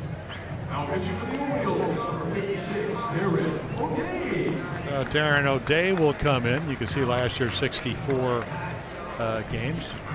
He had some shoulder problems, or probably would have been closer to 80. Again, a lot of strikeouts, 76 strikeouts in 16 1/3 innings. We were talking in the truck earlier. The only Oriole pitcher in the last 3 years that has averaged over 11 strikeouts per 9 innings. Gibbons is close, but Darren O'Day, and I told him that today. He says, well, that's what relief pitching's about. When you're a control artist, being able to strike people out, and he can do it. This is inside to Harrison Bader, who is now in left field for St. Louis. So Jeffrey Ramirez goes 2 innings, allows a run, and did get out of a jam. Well, you made a good point. You know, again, I mean, you can't always do it in spring training when you're trying to get your innings in and get in shape. But you know, how do you react to a jam, so to speak? You know, he did a nice job of it. Yeah, kept that 4-0 lead to 4-1. Right.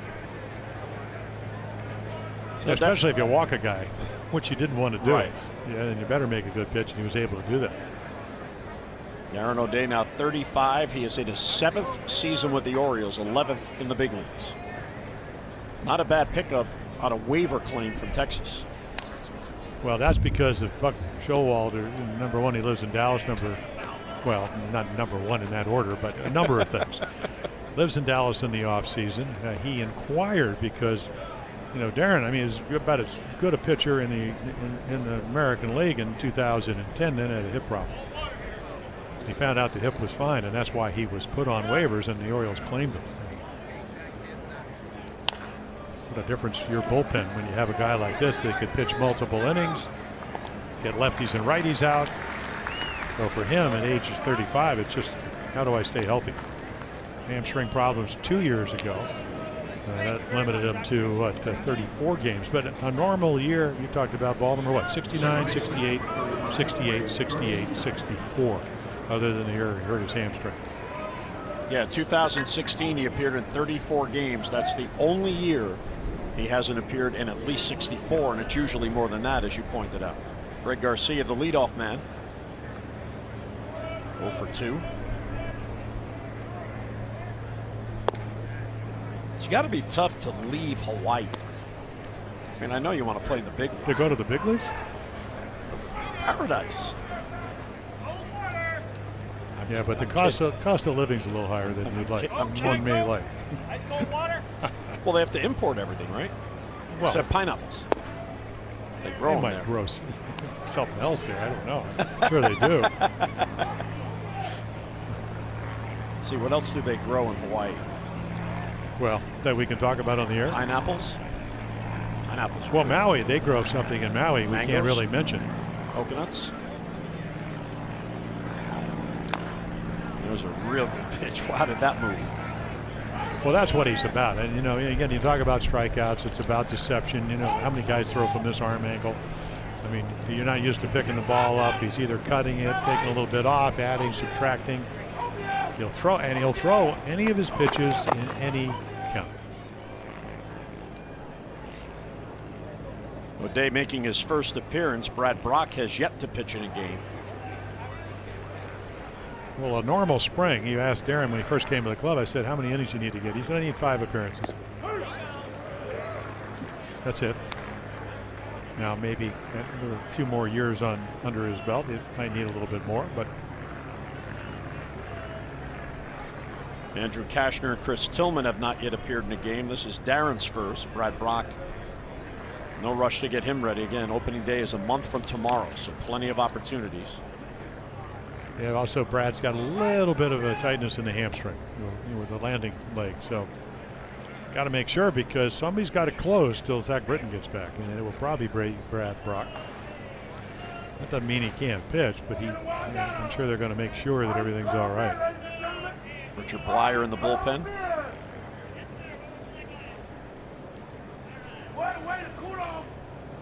So 2-2 on Garcia, and he got him. Any pitch, any count. Doesn't matter. You know, he's got the one that just keeps going up. This one starts it away. Backdoor, a little breaking ball. You don't quite get the timing. You're out in front. You quite can't track the ball to the glove.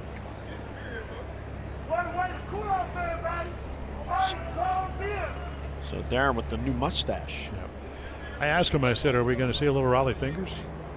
And then Madden Jones and I decided if it gets too long, it'll hit the dirt when you throw submarine stuff. Well, he had a beard in the offseason. We saw it at FanFest. And sporting the very big mustache.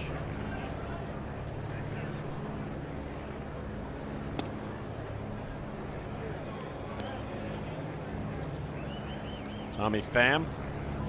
That was 1 hit and 2 trips. Yeah, the amazing thing about Pham, you mentioned, I mean, he finally gets to the big leagues on a regular basis. His wins above replacement last year was 6.4. Wow. That's one of the highest in the National League. Well, the Cardinals are on a 3-game road trip to the west coast of Florida. They played the Twins on Monday, lost that game, and then they beat the Red Sox yesterday. Both those games in Fort Myers, and then made the trip up here to play the Orioles.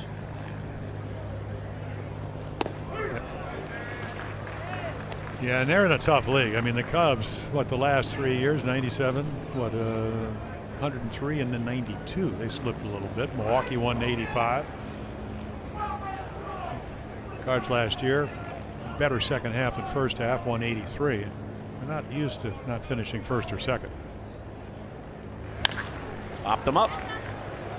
Jonathan Scope there in that high sky. And a very strong spring training debut for Darren O'Day. Cardinals go 3 up and 3 down.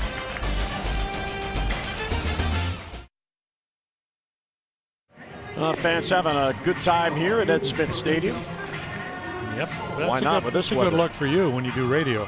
Absolutely, that'd be.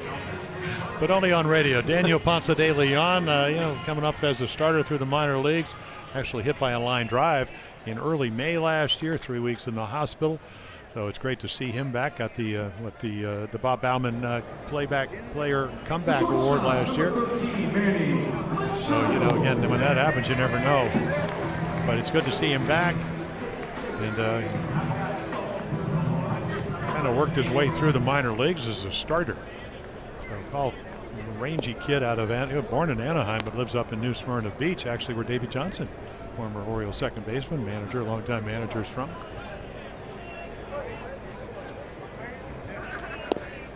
Let's see, he played college baseball at Cypress College, University of Arizona, University of Houston, and Embry-Riddle Aeronautical University.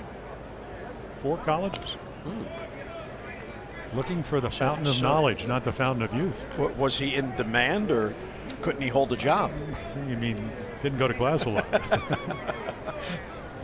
Well, Ponce de Leon, I mean, didn't he come here to look for the fountain of youth?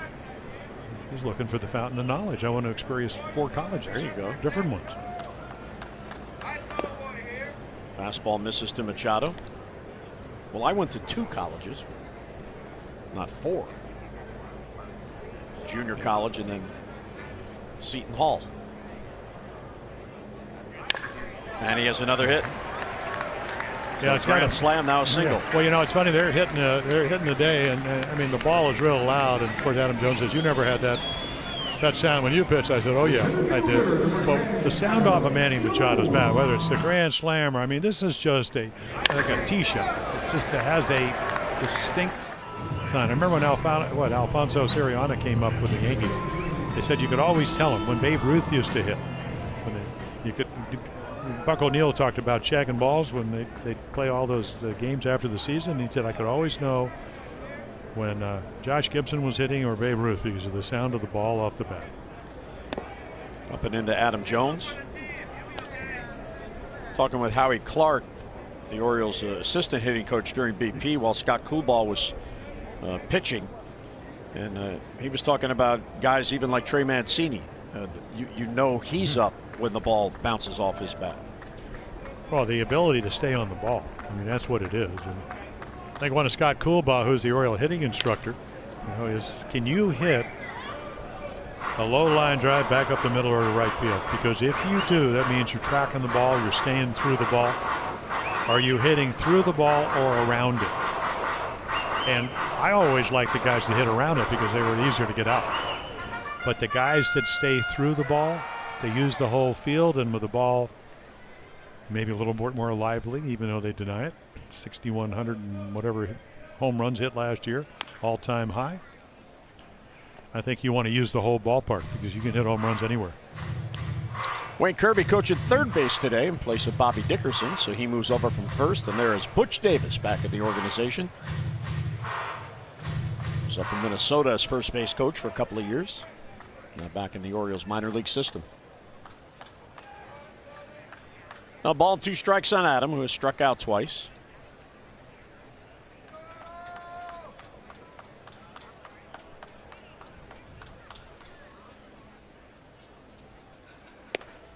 Check swing, they appealed, he didn't go.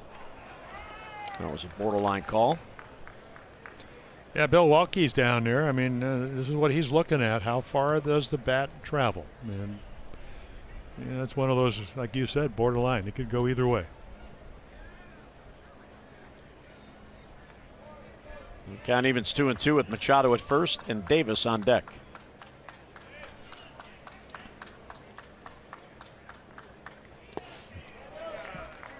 And ball 3.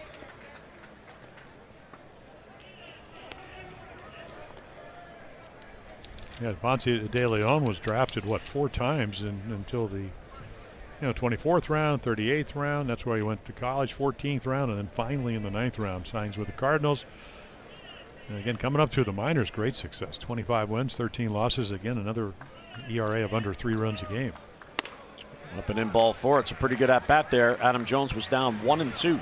Yeah, and it's an important spring for him because he's back on the mound, but also the fact that he did not pitch because of the line drive back up the middle, and then the ensuing recovery and having to have the pressure relieved. He didn't pitch after May.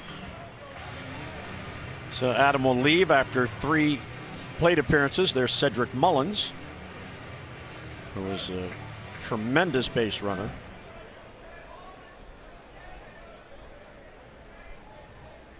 Yeah, Butch Davis said, make sure you watch what Manny Machado, the leading runner, is doing. Strike 1 to Chris Davis. Chris has walked. He has also struck out. Worked all off season in Dallas with Scott Coolbaugh.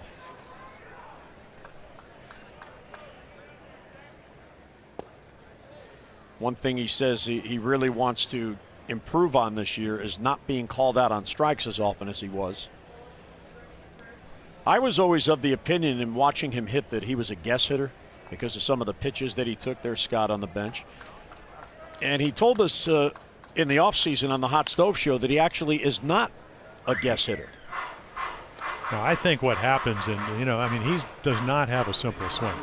If you watch his swing, and again, he can have great success striking out every 3 times up at home plate. Last year was 2.69. That's the lowest ever. If he puts the ball in play, he's the .313 batting average on balls in play, lifetime. So contact's important for him. But again, I think if you don't see the ball, that's how you get called out a lot. You know, a lot of stuff going on. You're anxious. You know, it's kind of like, can you make your pitch when you're pitching? Grip pressure changes. There's a lot of dynamics. You know, a big contract, want to do well, not doing well, maybe anxious. I mean, apprehension. I mean, it's just all kinds of stuff. Well, the count goes full. But what he usually does, and you know, again, lifetime .313. He was about 265 with runners in 301 last year. So even though he had a bad year, when he does make contact, do I need to be more aggressive early in the count? But I still want to get a good pitch to hit. You know, there's so many factors going into hitting. But I think probably one of the more important things, Jim, do I have confidence? Do I think I can do it? And spring training, I have a big part of what goes on in Chris Davis's year. Machado at second, Mullins the pinch runner at first, with Chris Davis up, who last year hit 26 home runs to tie a career low.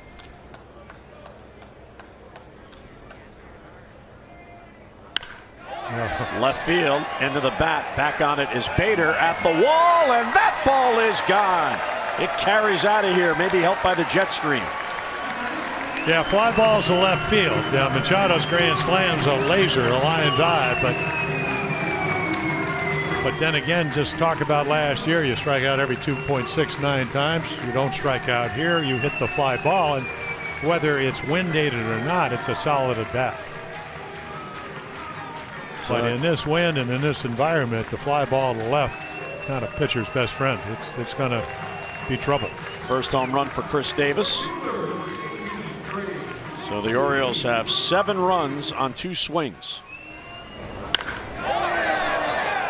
Sounded good. Yeah, well, it did. And of course, again, if you're pitching and you've been paying attention, and I'm sure Daniel Ponce de Leon is doing that, he realizes that fly ball is going out of here. You know, it's similar dimensions to Camden Yards. So again, it's a short porch in left center, right field maybe a little deeper, about 8 feet deeper. Same down the lines, 333 down the line, but the wind negates any advantage you might have to pitching to the power alley today in left field.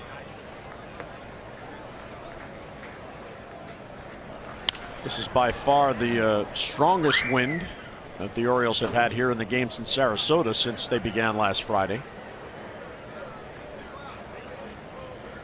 Trey 1 out of 2 with a single his last at bat.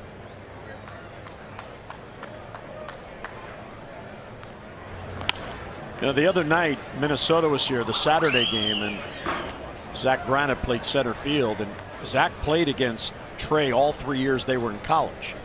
Granite went to Seton Hall, and of course Trey at Notre Dame. At that time Notre Dame was still in the Big East Conference, and Zach told me that when Trey was a freshman, he was the freshman of the year, so the rookie of the year in the conference.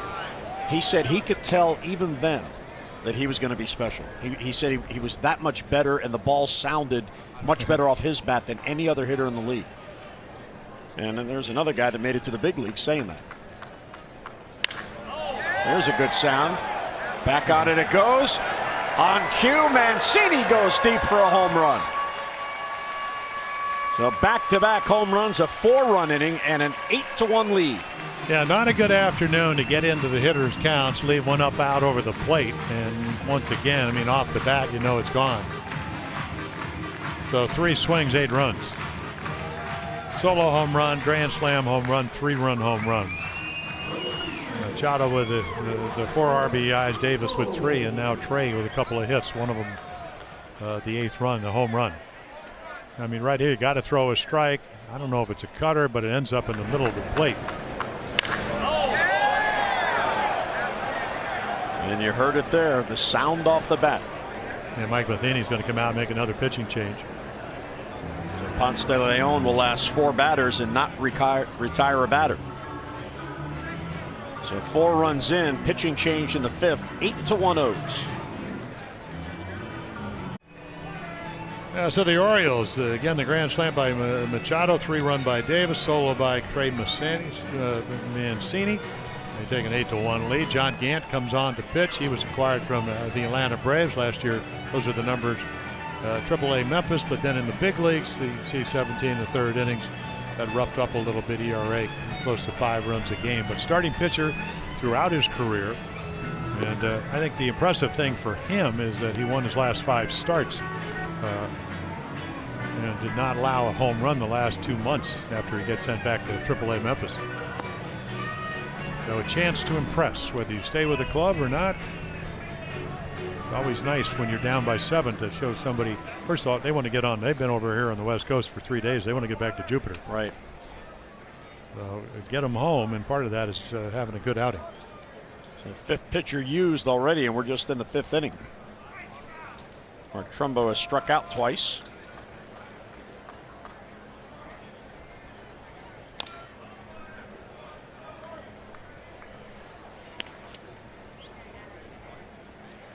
Well, the Orioles have 9 hits, 3 of those for home runs, and all 8 runs driven in on those 3 swings. So this is an Oriole type game. Big innings, and the long ball right in the middle of the rallies. Yeah, get on for the big guys. Yeah, nice changeup. So sinker, changeup. And he's got a good one. Does not, throughout his minor league career, throw a lot of home runs, so that tells me he's probably able to throw the ground ball. 2 impressive at-bats in this inning by the Orioles. Both Adam Jones and Chris Davis were 1 and 2 in the count. Davis homered, and Adam eventually walked.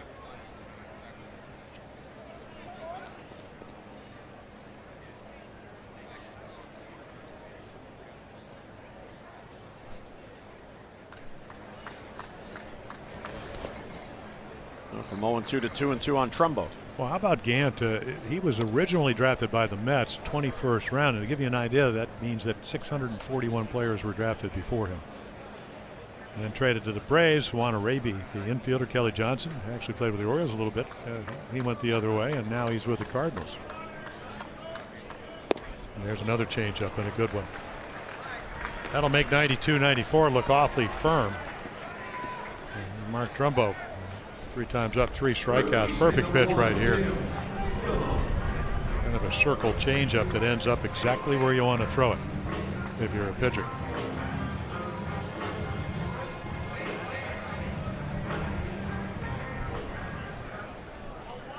There's Tim Beckham. Robbed of a base hit his last at bat on a flare into right field that the second baseman Garcia went back and was able to catch. Well, the impressive thing about Tim Beckham, and he would have, he had an outstanding year, more home runs than he ever hit. But with the Orioles, you talked about hitting close to 400 in August, is the way he hit the ball the other way, right field. Well, I think in watching the Orioles last year, the Trey Mancini slowly began to have an effect on several of the hitters in the lineup because of his foul line to foul line approach. And if you get a number of base hits the opposite way simply because you're willing to do that, it has an effect on other hitters. Well, Scope knows that because he watched Manny Machado do it. And why did Manny hit, as we mentioned, under 230? I mean, he was in the 215s because he was trying to pull everything. The minute he got back to what his strength is, even though he can hit home runs with the best of them to left field. And the other thing, it breaks your heart when you're pitching and a guy takes a good low and away pitch or a slider away and pings it into right field. When the hitters start hitting the pitcher's pitch, that's when you become a real tough out. And that's what he was in August. And again, maybe the fact that he had more at bats last year than he's ever had anywhere in his big year career after getting traded to the Orioles. Hops it up on 3-1. That's playable for Munoz. And he's got it, and 2 men down. The fans' Orioles single game tickets for the upcoming season are now on sale, so don't miss your chance to lock in the best seats to the top games in 2018. And a Birdland favorite and a Jim Palmer favorite returns with a new design on June 30th. First 35,000 fans 15 and over will receive a Birdland Hawaiian shirt. So plan your Birdland summer now at Orioles.com. You have a collection of those, I understand. I wear them. I'm not, when we need help, I sit on my couch. Tweet it out. Get a, one of the floppy hats. That was a Panama type hat, which is actually a nice look.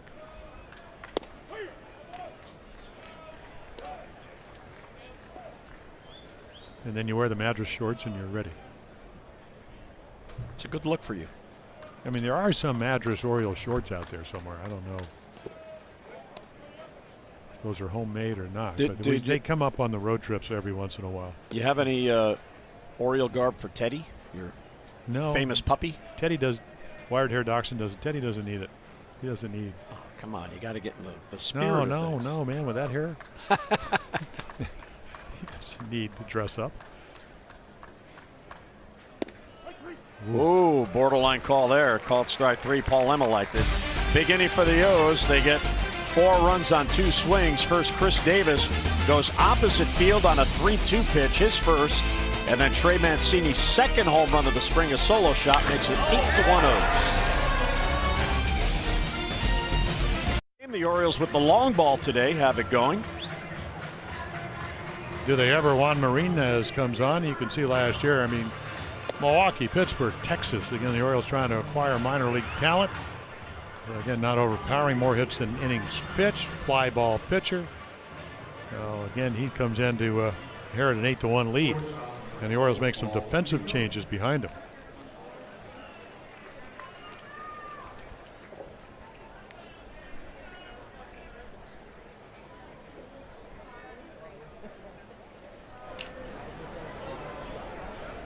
So John Marinez will come on. He takes over. Darren O'Day had a perfect inning in his first spring appearance, including a strikeout.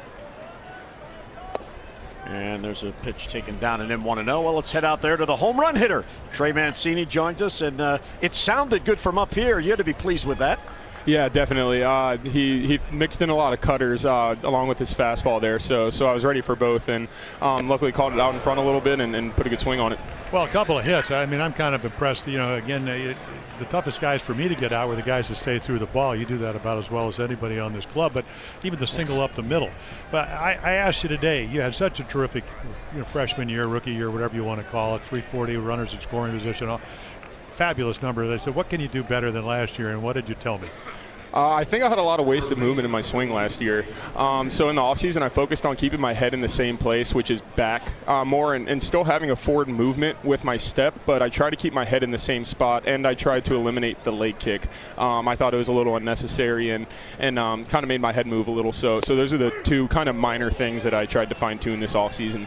So you trained You stayed actually in Washington, right? I did, yeah. So I was up in the area, trained, switched between Baltimore, Camden, and Georgetown, actually. So yeah, I did that and then traveled around a lot the last couple of months of the off season and just kind of trained wherever I was there, too. We need more people in Washington to keep their head still. Yeah. So I'll segue into that line drive to left field. Just kind of, it's spring training, first game. It's our opening game too, or at least for me. No, that was a good one. But yeah, I mean, it takes a couple games. It's a little strange after not seeing live pitching since I think October 1st was our last game. So we're all just kind of trying to get back in the swing of things up at the plate and put some good at-bats together up there. So how can you, other than working with Wayne Kirby, make yourself a better left fielder? You made tremendous strides last year. There's no better place to practice at than here. I know Buck talks about it a lot, but there is a high sky here. It's tough, especially the day games here. The night games, there's not too much of a problem, but with the background and just kind of the way the ball blends in with the sky, it can be tough to get some reads out there. So there's no better place to practice that than here because it kind of makes, once you go north, it makes it seem a little easier. So you really try to focus up here and get your reps in these games. All right, now on Friday in the opener, you had told me you were going to bring your new game glove into the game, and you did, and Mike Bordick was on the telecast, and he noticed you were fiddling with it the entire game, so not totally comfortable. So that glove right now is still in your locker, I understand. No, it's not. I use it like constantly during practice, and it's just about there. But yeah, whenever you get into a game, you want to have a glove that feels like totally broken in. But yeah, I really like my new glove a lot, so I'm excited to use it in the game. And I think about 1 or 2 more days out there practicing with it, and it'll be good to go. And so you had Mark Trumbo's glove the last couple of times in the outfield. That one's broken in because he doesn't use it much. No, it's pretty well broken in. I think he's had that one for a few years. So yeah, it's broken in. So yeah, he lent that to me. But yeah, I'm using Under Armour gloves this year actually. So that's what I'm breaking in right now. So when do you think that glove will be ready that you can trust it? Probably our next home game. Oh, good. Yeah. There you go. Yeah, I'm going full tilt with it. You know, another thing I wanted to ask is you made the comment over the winter that you didn't want to come to camp expecting anything. I mean, right. we all know you're going to be in left field on opening day batting somewhere.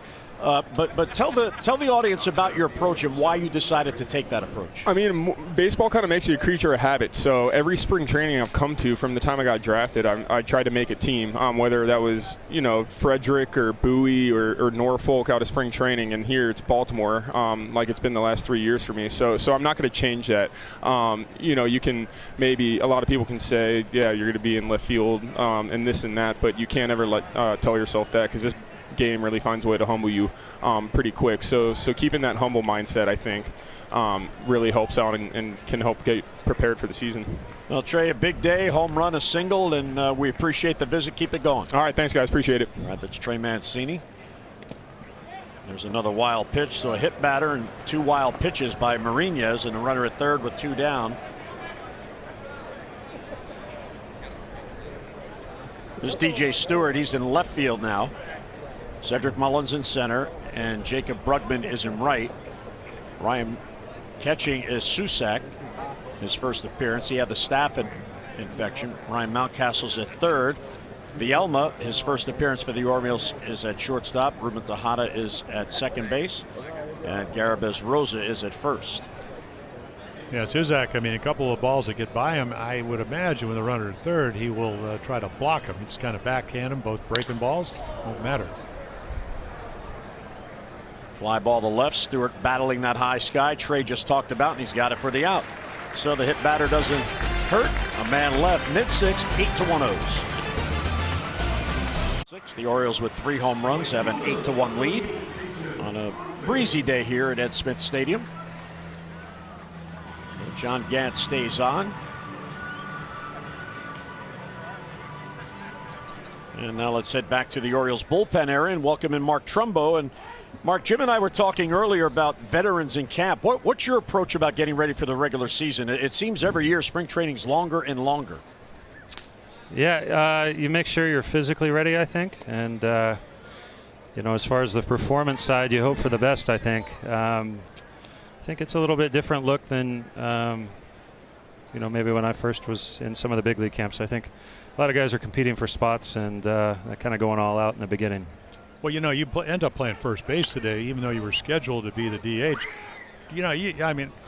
I've seen you play so long. Didn't you play third for the Angels? You played right field. You played well for the Orioles. You played first base.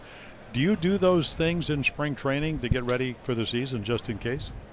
Today was a little bit last minute, but I need to be a guy with some versatility. I need to be able to give Chris a day off. I stay, as sharp as I can in right field, but situations like this, I'm probably the guy that's going to be doing it. So it's necessary not to get too caught off guard and be prepared and contribute when you can. Now, Trey Mancini just told us that you were nice enough to lend him your glove because his new glove isn't broken in yet. Now, what would have happened if you had to go in the outfield? He had your glove. Oh, man. There would have been some trading. I don't know. I might have brought the first base glove. No, we have enough. But I think that's one of the things when you get a new glove. It does take a while. So you usually bring something old and broken in before. So, last year I think you were talking, or maybe your first year here, because this year going to be your third year, you told me one of the most important things in spring training, and we're so early, we're not even to March 1st, is that you want to see quality breaking balls. You saw a couple today, but you want to see quality breaking balls, and that really helps you get ready for the season? Yeah, no doubt. That was premium stuff. That's kind of what you see, especially if you're one of the regulars. It's usually the more established guys are going to pitch early on, and fortunately for a lot of the other guys in the lineup today, they got a pretty good look. Manny had a great game, Trey, CD, so it looks like we're today was a good day for us. Now, numbers-wise, I know as veterans that's not something that you're too concerned about, as Mountcastle gets in the one to deep center field, and that ball's going to go. Wow, there's another home run. The Orioles' top prospect hitting it out. and it's now 9-1. But as far as getting ready for the season, obviously you'd like to have numbers, but for a guy like you, it doesn't matter. You know you're going to be on the team, and you're just getting ready for March 29th, right? I personally operate with if I apply a little pressure. I like to compete. I like to do well. I don't know. I'm not a guy that operates too well with added comfort. I'd rather kind of feel like I'm always fighting, even if, on paper things kind of line up a certain way. I want to feel like I'm always in tune and never too comfortable. Well, Mark, we appreciate the visit. Looks like the bats are breaking out. And go out and have a good year, and we really appreciate you joining us.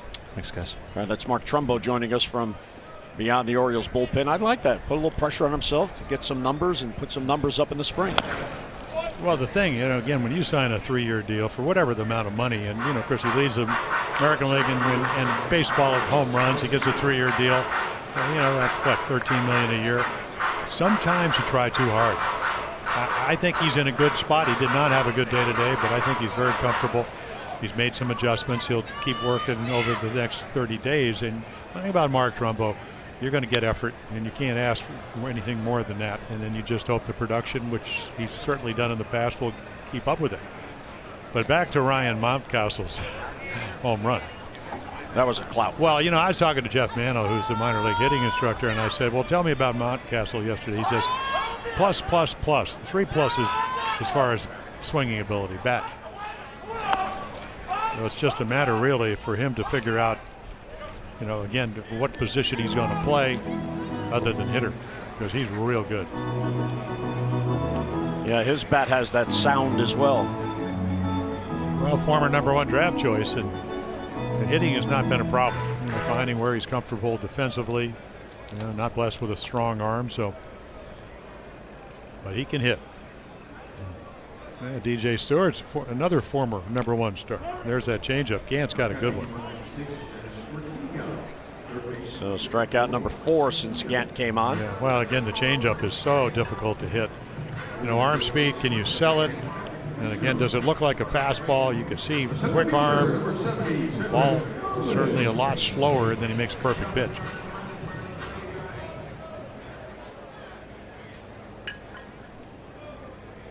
There's Cedric Mullins, who pinch ran for Adam Jones and stayed in the game.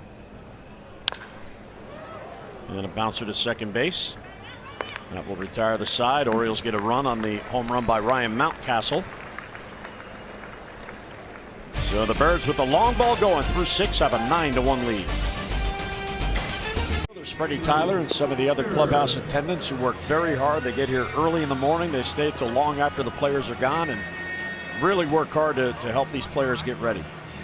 A flock of clubhouse attendants. Well, that's what spring training's about for coaches. Andrew Faulkner's going to come on. They acquired him, and he pitched at Norfolk, AAA Norfolk for the Orioles last year from the Rangers organization. So a couple of years ago, 2015-16, he was in 20 games and pitched pretty well for the Rangers. But again, kind of a 3/4, almost sidearm. And if you're left-handed, he will face a right-hander to lead it off. Can you get lefties out? You don't have to be a hard thrower. I mean, if you can make the ball move and a little off speed, and then, boy, the bonus would be if you could get some right-handers out so you can extend innings. Ooh, get those feet moving. Well, that'll set up the outside corner, won't it? Jairo Munoz took over for Ravello, who left after 1 at-bat.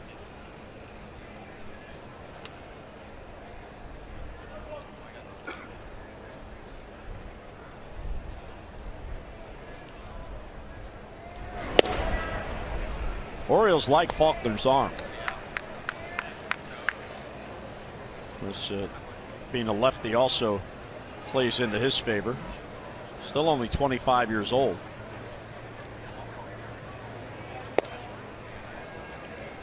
He is in camp as a non-roster player. He was outrighted off the 40-man. Got into 34 games for Norfolk last year. Yeah, ERA, 279, pitched well.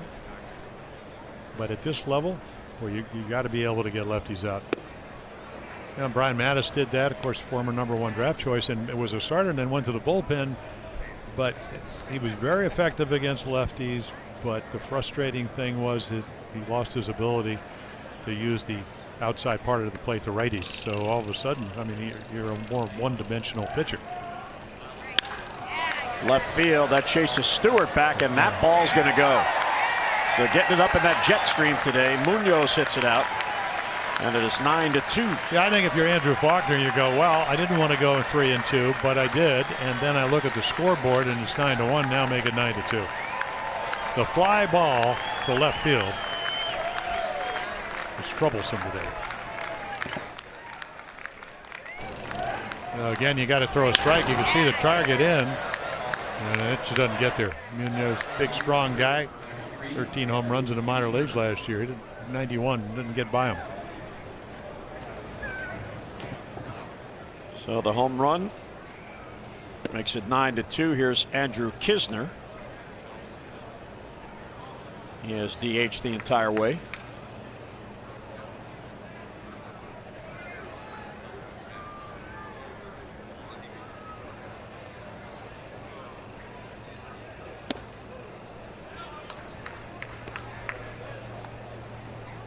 Faulkner made his big league debut in August of 2015.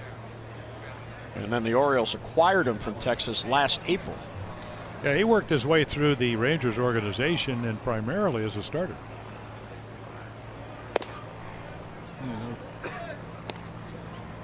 And then, of course, 1 year back in 2013, he was 12-5. 1 year, 10-1 in the Carolina League. But then again, if you're not overpowering or you maybe don't have enough pitches to get righties out, you become a left-handed specialist. Stewart will have to play that on the hop. So a home run now, a single against Faulkner here in the 7th. Well, an exciting day for the Orioles organization. The team announced today a multi-dimensional partnership with the Naval Academy Athletic Association, and some exciting things here. The Orioles and Oriole Park at Camden Yards, they're going to serve as host site, as Army and Navy will play a doubleheader on Sunday, March 25th, and that'll raise funds for a couple of nonprofit organizations. Then in August, the Orioles will host Navy Day. More than 1,000 Naval Academy midshipmen will be invited to an evening at the ballpark, and that'll be their first off-campus experience since becoming plebes at the Academy. And this is exciting. Next year, March of 2019, the Orioles will take on another major league team at Max Bishop Stadium in Annapolis in one of the exhibition games leading up to opening day. The Nationals and Red Sox played there last year, so the Orioles will be there next year.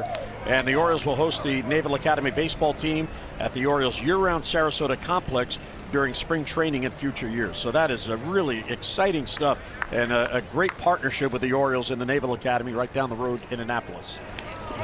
So go to Orioles.com/Navy for all the details of all the things coming up.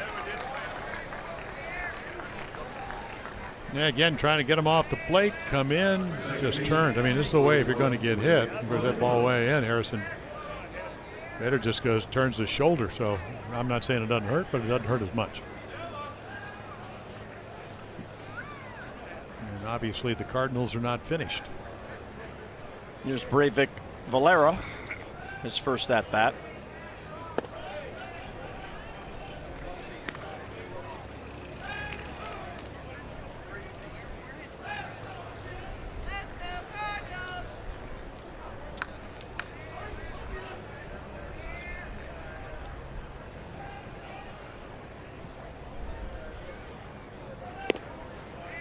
Yeah, the partnership with Navy, that's really exciting. Yeah, we never had a partnership, but probably on 3 or 4 occasions is Roger McDowell, Oriole pitching coach, going to come out because he's really getting down the rubber. I mean, arm is dragging, everything's up. But yeah, we used to go down there and play exhibition games all the time, but this is really special because they'll come to Camden Yards. And then for years, every time, you always knew when the Naval Academy, you'd always look up in left center field and all the plebes would be up there. I had the chance in December for the second consecutive year to attend the Army-Navy game. Unfortunately, Navy lost. The field goal as time expired just missed. Played in the snow in Philadelphia. Well, that's an annual game. Yeah. Yeah. Oh, yeah. So while the Orioles are playing their final game here against the Phillies in Clearwater on March 25th, Army and Navy will take over Camden Yards with Navy as the host team.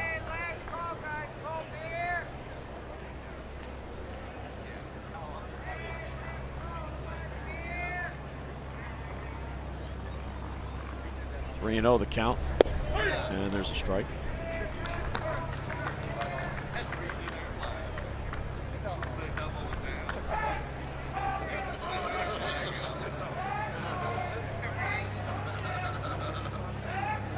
Still nobody out. All three have reached.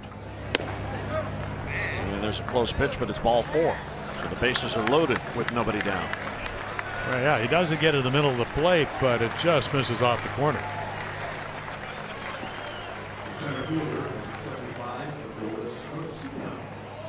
So Dolis Garcia will come up against Faulkner, his first at bat. Yeah, one of their young, really gifted players. The other day, threw out a drove in a run, threw out a guy at home plate. And those are the numbers. 290 hitter down to AAA with 15 home runs. Yeah, the one thing about the Cardinals, they are not shy about international scouting. They go out and get a lot of young players from Latin America, Cuba. And most of them are very athletic. Garcia, one of those. And they're all young.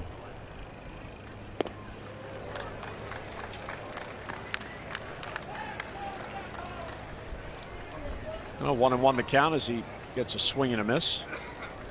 Yeah, you have a 9-2 lead now. I mean, you're looking for an out. You're looking for multiple outs. You're looking to get ahead. He's been behind everybody.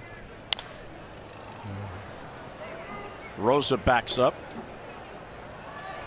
Calls off the second baseman and hangs on. That was the second baseman's ball. Fortunate he didn't allow that ball to drop. Right there was Tejada with a better angle. Yeah, the veteran, but it's difficult in spring training because you don't play together. It is a windy day. The ball's actually going to go up black because it's blown to left field. So right there, easily could have been dropped. Tejada would have had a better angle, would have had a better angle to home plate. But when you're down 9-2, you're not going home and get thrown out with the bases loaded. Because the way the wind's blowing, one swing in this game is 9-6. You get a fly ball to left field, it's going out of here.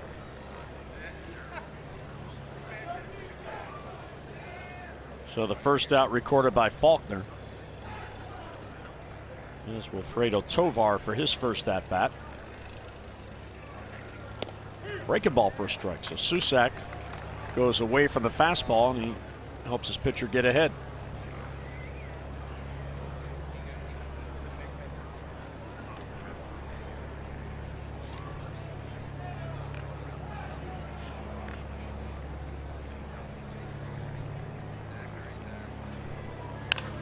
Line drive and a base hit the other way. That's heading down the line.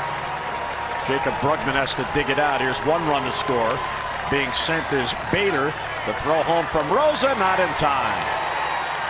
So there's a 2-run double. It's a 3-run inning against Faulkner. It's a nice little swing right there. Inside out. Don't try to do too much. Don't overswing with the bases loaded. And then again, he just hits it where nobody's playing. But you can see Faulkner, I can't imagine a 91, 92 miles per hour. But no, this is his first outing. You're trying to pitch up in the zone, but that's where it is that he's gotten himself in trouble. Now Buck Showalter's going to make a trip to the mound. So Faulkner would go a third of an inning, 3 runs against. So Faulkner leaves. It's now 9-5 in favor of the O's. David Klimek will come in last year, and you can see Del Marva actually had some pretty good numbers, so he's going to turn 24 early April 4th. Out of St. Bonaventure University. He'll get a chance at 90, as you can see, and Jim, as you mentioned, 94, a non-roster player. Brought over from the minor league camp. The Orioles today brought over only 4 minor leaguers as the regulars started and each got 3 plate appearances. So the runner at second base is Tovar. Bases clearing double. So 4 runs in this inning. And here is Alex Mejia. His first at bat.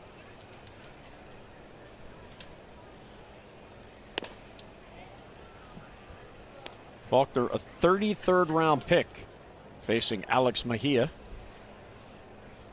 2015 he was drafted. And began his career right here in Sarasota in the Gulf Coast League.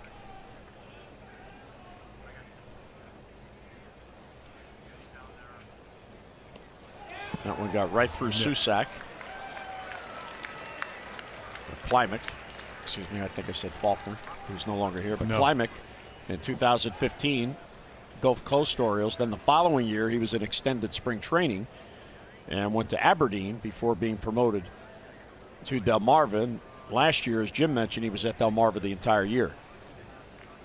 Yeah, Suzak's got to do a little bit better job of knocking those balls down. I mean, it's been tough. Of course, Mejia, Double-A last year, 251 hitter. Triple-A, he goes to Triple-A, 335, and actually got 46 hits in the big league. So take a look right here. Again, looks like maybe a little sinker. He just didn't shift very well. Very late start, so the ball gets by him. Nice little change up there. And again, for Mejia, anything other than a bop up or a strikeout gets a run in, because with a 9-5 lead, the infield's still back. Hitters count at 2-1.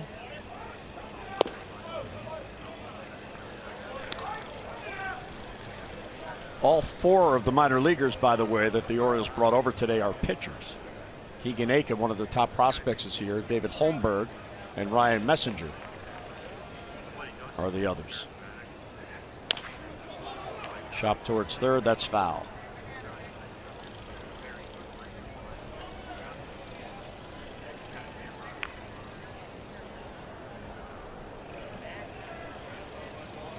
So Klimek back in the at-bat at 3-2.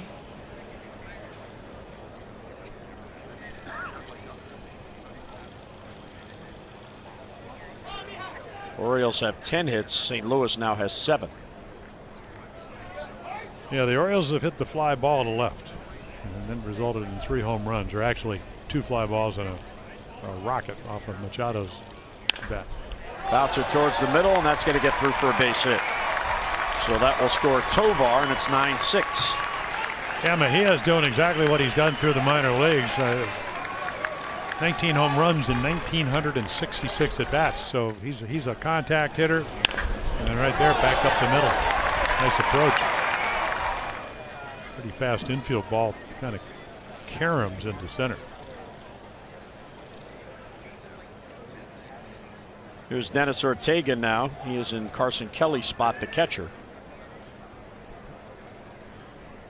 His first at bat. Slicing down the right field line, and that ball is fair. Rolls all the way to the bullpen. Heading to third is Mejia. He'll be held. And Dennis Ortega on at second base with a double. That is the second ball hit right down the line in this inning. We got to hit the ball where it's pitched, and today the way the ball's flying to left. But again, I mean, this is inside-out stroke, not a bad pitch. But doesn't have a lot of velocity, 89-90. He just kind of hits it into the corner.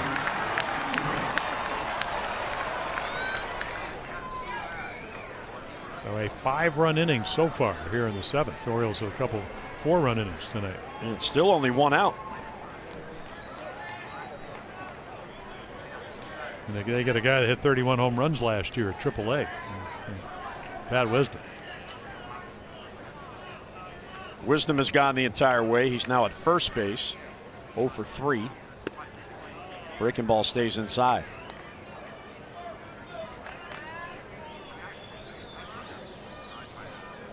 Wisdom is 26 years old, 6 years in the minor league system.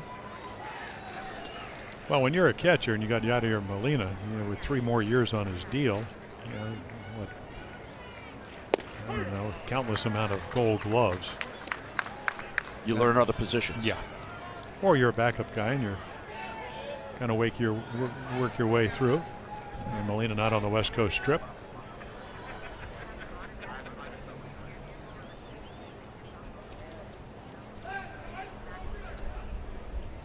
And a strike.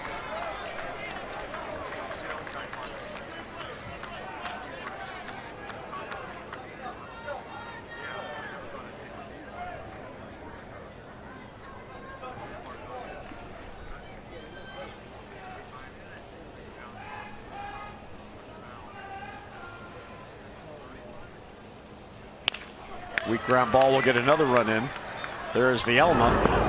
And a scoop on the back end by Garibas Rosa, nicely done. Yeah, really nice play over there. Trumbull made a nice one in the first inning to get out of the inning on the throw from Scope.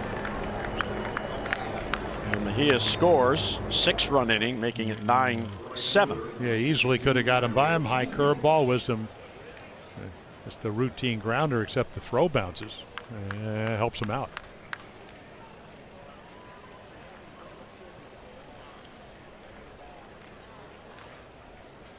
So here's Munoz. He began this inning with a home run off Faulkner.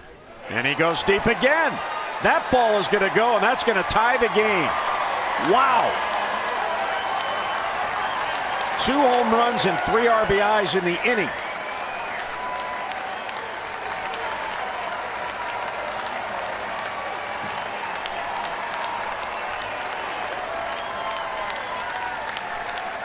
An 8-run inning.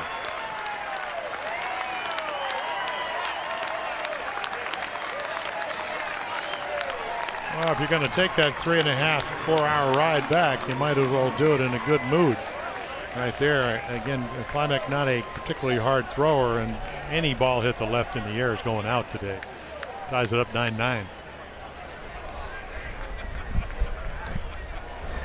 And Kinzer is hit by a pitch.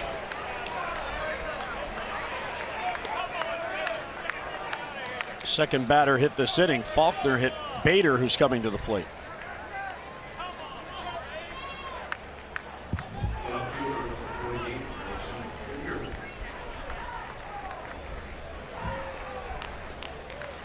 So Munoz has a 4 RBI day. He has an RBI single, a solo home run, and a 2-run homer. 8 runs for St. Louis here in the 7th.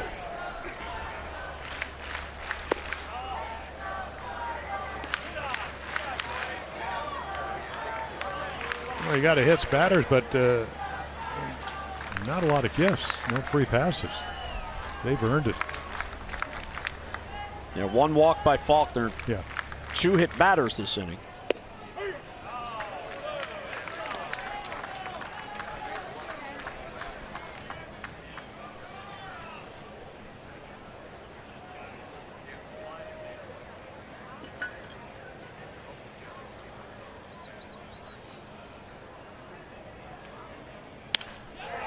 And right to the second baseman, Tejada, and the inning finally ends. What an inning for St. Louis. They put 8 on the board, 7th inning stretch, in a brand new game.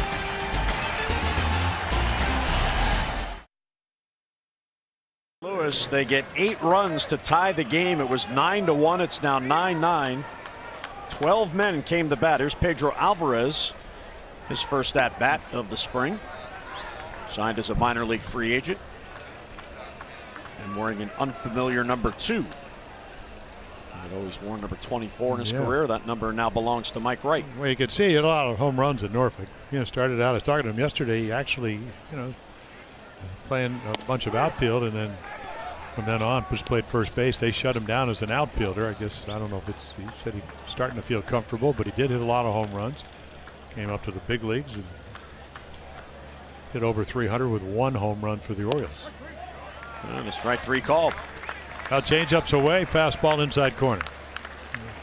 Yeah, Gantz pitched well for him. Only the fly ball home run by Mancini. And there you are, right on the inside corner. Nicely presented. Paul Emmel said, let's see, 18 runs, 20 hits. It's close enough. Yep. Somewhere around that corner, that'll do. Here's Garibas Rosa, who homered yesterday. Eastern League Player of the Year last year at Bowie. He is the Bay Sox all-time leader in games played and in base hits. And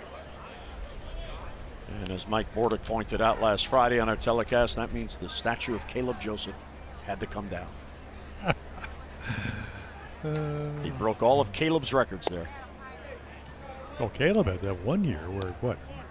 He almost had 100 RBIs. Yeah, that 26 home run. I don't know what Caleb, somewhere in there. He was there for 4 years.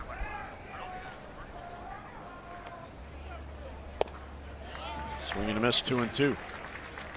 Garibas is 28 from the Dominican Republic. He has been in the Orioles system his entire career. 11 minor league seasons. Well, I don't think hitting's ever been a problem. See if he can hit this changeup. It's a foul ball, came off his foot. Yeah, that's what he got.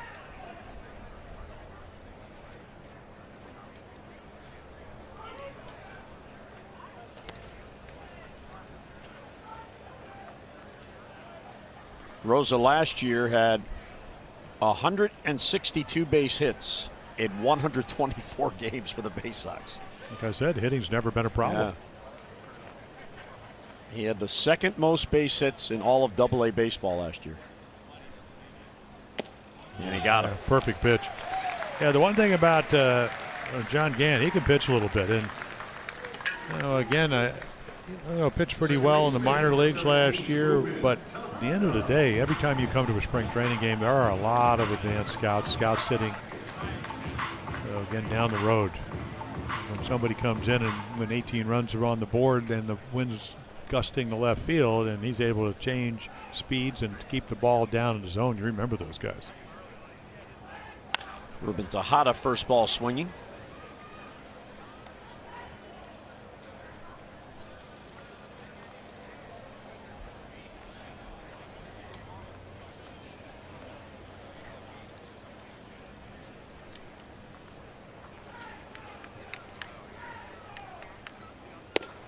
Tejada from Panama, he's also 28.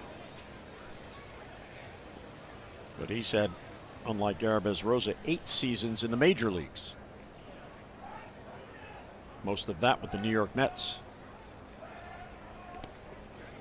Breaking ball bounces.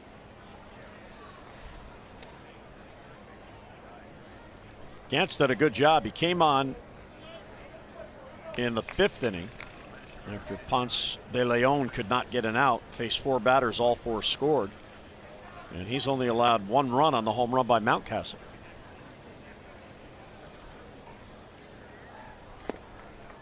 Ball 3.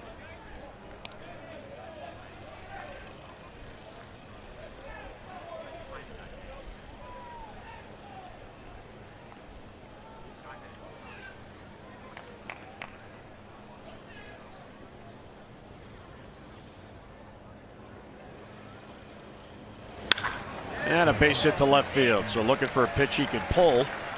And he did it. So Tejada's on. Now, Ruben Tejada, Jim, one of the 4 players in camp in contention for the utility infielder role. And here's the experience factor. Of course, Tejada has the most major league experience.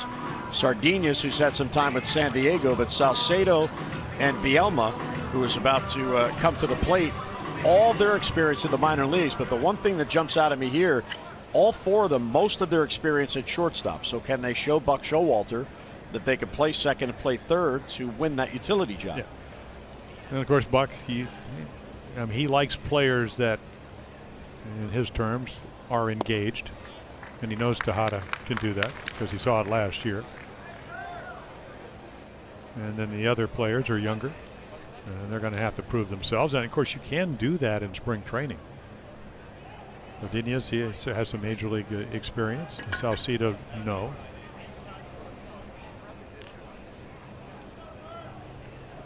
Now this is Angel Vielma. His first appearance in a game. He had visa problems to get here. Yeah, a little switch hitting shortstop. I watched him hit. Buck goes if he's 140 pounds. So, the meal money will be a lot better than it was in the minor leagues. And 23 years old. He'll turn 24 in June. He's been in pro ball since the age of 18. Good breaking ball, 1-2.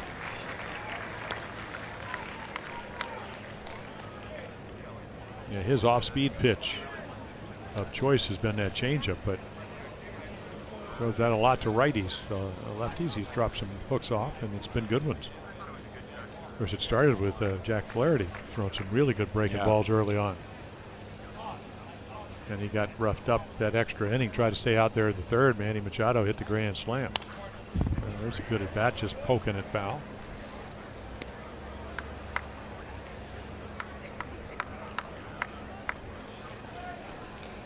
Flaherty went 2 innings plus 4 batters. Brebbia had a scoreless inning. Jason Mott had a solid scoreless inning. Ponce de Leon gave up 4 runs without retiring an out, and Gant has allowed 1 run in 2 2/3. Nice block there by Ortega. Mike Matheny, of course, you know, who manages the Cardinals, and he knows all about this. Won 4 Gold Gloves, and that's how you do it. Don't let it get by. Slide in front of it.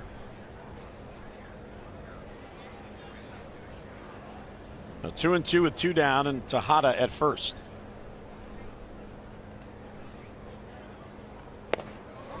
Well, good at bat. He works the count full. Andrew Susac is on deck, making his Orioles debut. Yeah, I watched Andrew hit yesterday, and I know it's batting practice. It's not guys throwing you curveballs and changeups, but Susac's got a little power. And he's a pull hitter, and that's the way the wind's blowing here. So they'd love to get him to the plate. Outfield very shallow on Vielma. Tejada will be off with the pitch. And he got him. So he strikes out the side. John Gant with a strong inning. Base hit, a man left through 7. It is a tie game, 9-9 here in Sarasota. We invite you to start planning your summer at Oriole Park right now with a 13-game Birdland ticket membership. You can pick from 4 13-game membership options that fit your schedule and save an average of 15% off the single-game ticket prices. Visit Orioles.com to find the membership plan that is right for you. 9-9 game. Orioles have out-hit the Cardinals by 1. And here is Stefan Crichton now, Jim, coming on to work here in the 8th. Yeah, again, you can see the numbers with the Orioles, and they weren't good. I mean, he's got good velocity. Command was not good at the major league level. They're a little different down at AAA Norfolk. So he'll come in a tie ball game. I mean, his fastball can be in the 93 to 95 range. Big curveball out of Texas. Went to Katy Cinco Ranch High School in Katy, Texas. Good size, good arm. Is that where Roger Clemens is from? I believe so, Katy, yeah. Texas. Here's Valera, the leadoff man. Crichton last year had a great spring and instantly on the radar of the Major League club, and he eventually made his big league debut a couple of weeks into the season on April 16th. Breivik, Valera, Adolis Garcia, and Wilfredo Tovar here in the 8th inning. Crichton will turn 26 tomorrow. There's a bunt that goes foul, and he is one of those February 29th birthdays. And there is no February 29th this year. Not this year. So he'll have to celebrate his birthday tomorrow on March 1st. So only every 4 years does he get to celebrate a birthday on his birthday. So we can wish him happy birthday anyway. Just inside. Yeah, Watford, I saw him last year, and again, he's in 91, 92. We could see him spike up, but I think, again, rangy kid at 6'3", so being able to come up, and there's a hanging breaking ball, and he swings it right through it. It's not a quality pitch, but it gets done. But again, can you repeat your windup? And for Stefan, sometimes that's the trouble. Gets away with a hanger there, swings right through it.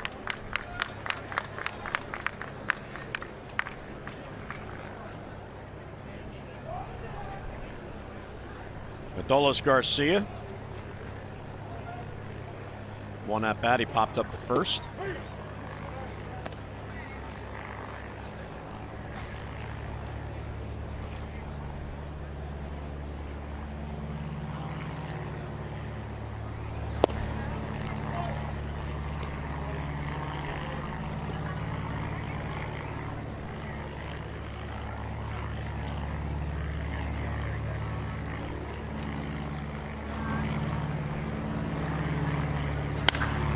Sharply hit, but foul.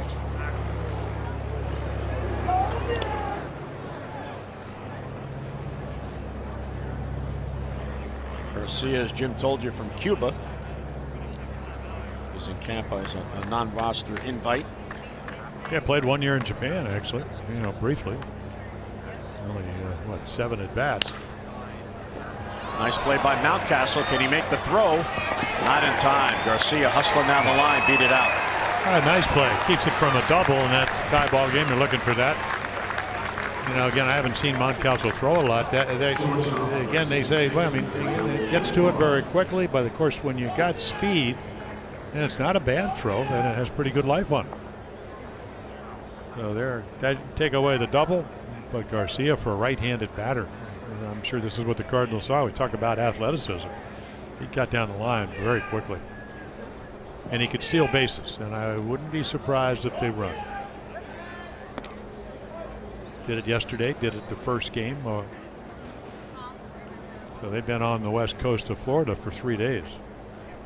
81 steals, 31 caught stealing for the Cards in 2017. Crichton keeping them close. How about 2 years ago? They stole 35 and got caught 26. That's when you don't have a lot of team speed. The Orioles, they don't run very often, but they don't get caught very often either.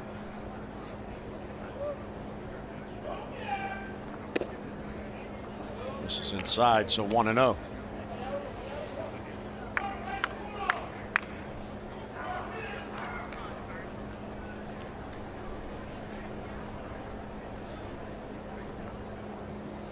Each team now with 11 base hits. The foul off the bat of Tovar. Yeah, Tovar really kind of turned that inning around. That was an 8-run inning in the 7th by really inside out, hit a double right down the right field line, cleared the bases. I got a little nervous because I don't know if he's related to Cesar Tovar. Terrific player when I played for the Twins. Runner goes and the ball's fouled off. Straight down at the plate. Yeah, Cesar Tovar played for the Twins, and right behind him, Jim, was Carew with 7 batting titles, and then hit behind him was Oliva with 3 batting titles, and then Killebrew with 546 home runs. In fact, he broke up 2 no-hitters by Mike Cuellar and Dave McNally within a week. Wow. Terrific setup man, table setter for the Twins. Well, Tovar's from Venezuela. He's had a little major league experience with the Mets in 2013 and 14.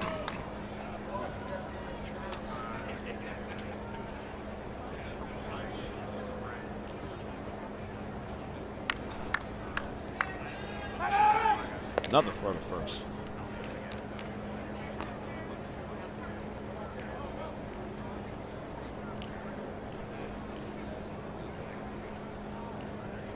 Tovar last year, the entire season in AAA for the Cardinals. Runner goes, ground ball knocked down by Crichton. Tejada has to hurry and he gets his man. Yeah, nice really, play by Tejada. Yeah, he's got to totally change direction. The way Tovar runs, they're not going to double him up. So right here, Crichton, he tries to flag it down. He does it. And then the off balance across your body. Going one way, throwing the other. And again, that's you talk about a veteran player, didn't hurry because he knew he had plenty of time. Young players sometimes rush. Well, when J.J. Hardy got hurt last year, it was Tejada that took over at shortstop until the trade about a month later that got Tim Beckham to the Orioles. Here's Alex Mejia, RBI single in the 7th inning.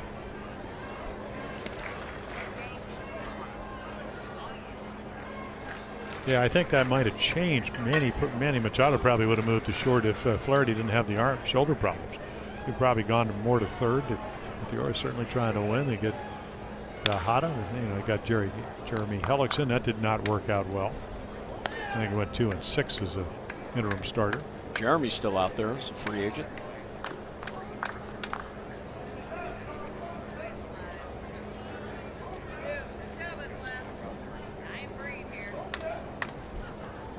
He's got to get in line.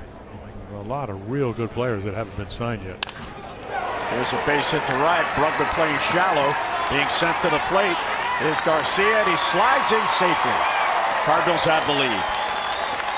Big two-out base hit by Mejia. Well, again, we talk about can you hit the line drive to the opposite field, and Mejia could do it. So a couple of hits today, and the other thing, he doesn't. This is what he does. I mean, he's a big guy, and very rarely ever hits home runs. 17 home runs at almost 2,000 times at plate. Solid hit. And again, Brugman does not make a good throw. Got to it very quickly. Might have been bang bang, but just not a lot of arm strength. And don't think the Orioles won't note that. Yeah, Mejia ends up at second on the throw. Here's Ortega, the catcher. Double and scored in the 8-run 7th inning rally. So St. Louis was down 9-1 going to the 7th. The Cardinals now lead at 10-9.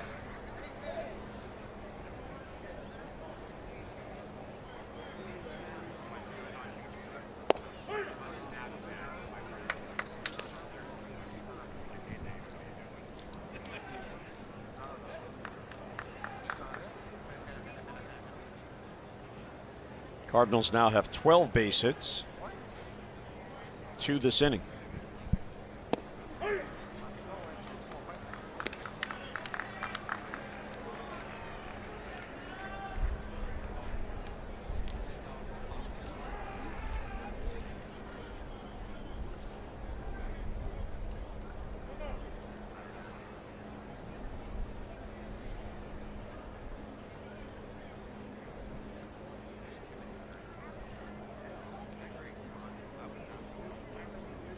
And here's a mound visit. And one of the 6 allowable. Crichton maybe a bit confused with the runner at second were the indicators, so that's a smart play. Well, you know, it's interesting because I was talking to Mike Matheny, and, you know, they were talking a lot of times now because you don't want to have, you're only limited to 6 over the course of a game. You better have signals for signals. You know, in other words, when, you know, a lot of times what happens, catcher goes out when you bring in another pitcher, and there are all kinds of pitching changes. Man on second, what signs we're going to change, or if there isn't anybody second, you go out there when you do get somebody on. You're going to have to come up with some signals, and the good clubs will do that. Well, all clubs will do it.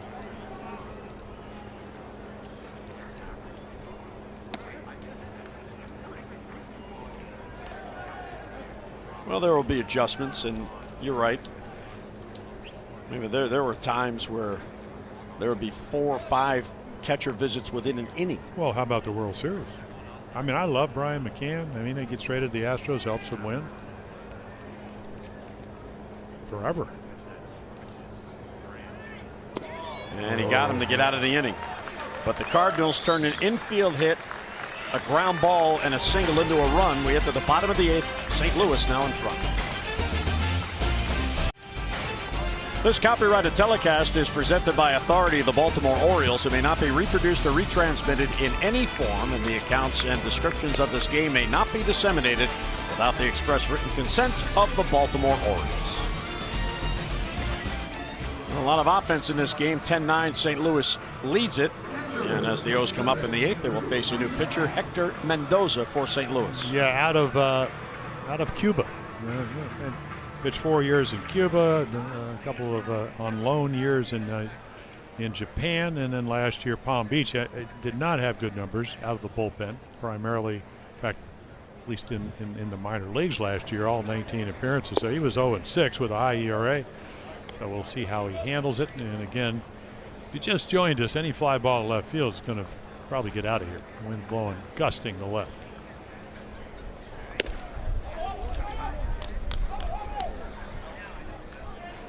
Andrew Susac, his first at-bat and his first game. He developed a staph infection, actually hospitalized for a short time, but now recovered in a full go.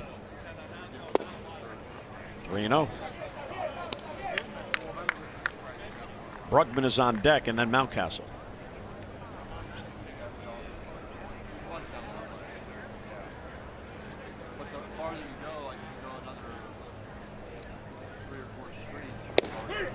Susac taken all the way.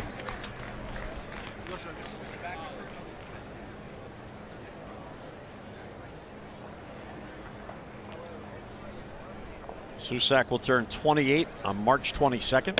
Up and in ball 4, and the tying run on for the leadoff walk.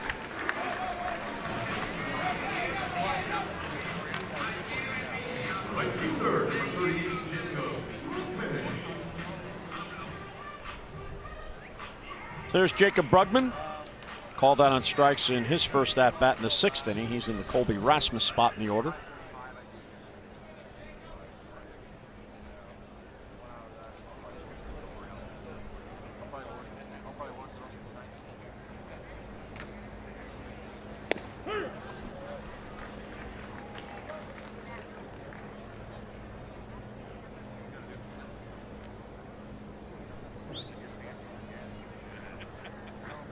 Sixth pitcher used by Mike Matheny in this game.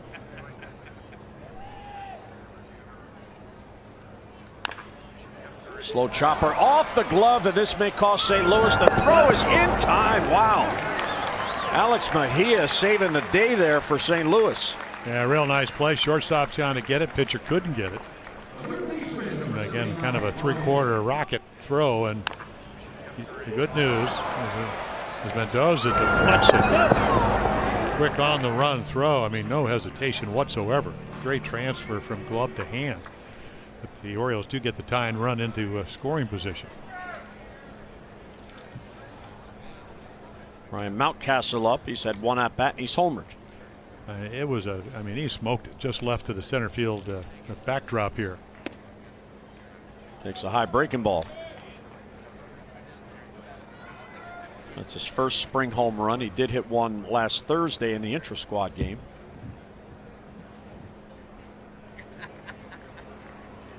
Bright future. The Orioles will just have to decide where he'll fit best defensively. He's still only 21 years old. He was drafted out of high school, first-round pick in 2015, so this will be his 4th pro season. And last year, Jim, he only spent half the year at Frederick and still had enough plate appearances to win the batting title in the Carolina League. Well, there's no doubt he can hit. I mean, everybody I talked to, but he's young. I mean, young age-wise, you know, again, be 21 and you can be a little more mature. I'm not saying he's immature. I don't want anybody to label that. It's just, you know, some guys are a little more worldly than others, and you're right about finding the position. Came up as he was drafted as a shortstop, number 1 by the Orioles, but doesn't have the arm strength. Yeah, almost made a nice play at third, so he's going to figure out maybe where the best defensive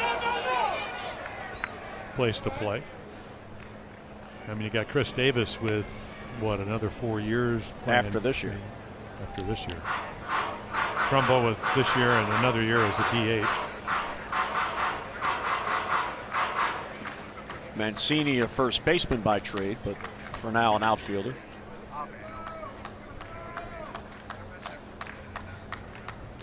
Three and 1 the count. And ball 4.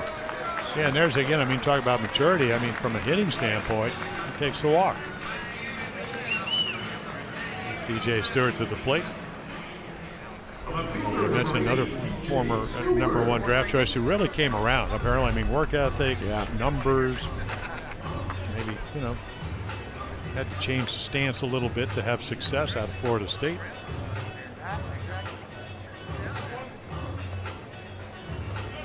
.24 years old. He was the first-round pick in 2015, so he went in the same draft as Mountcastle.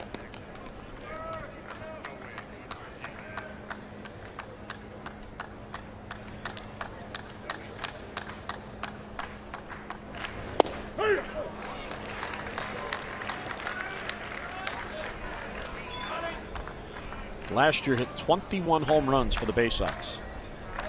One of 15 players in AA ball last year with at least 21 homers.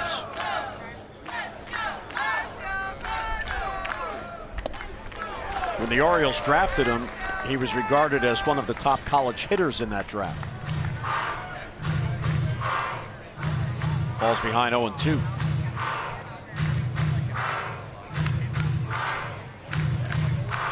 Yeah, back-to-back changeup from Mendoza. Yeah, I talked to a lot of scouts who saw him play early on, not athletic, but he's worked real hard to change that, at least that scouting report. changed his stance a little bit. Apparently had a real severe crouch, so he's a little more upright.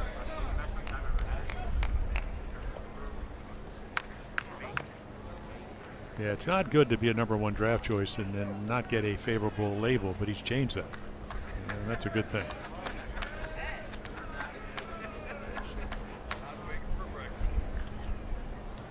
A 1-2 on him. And another good take.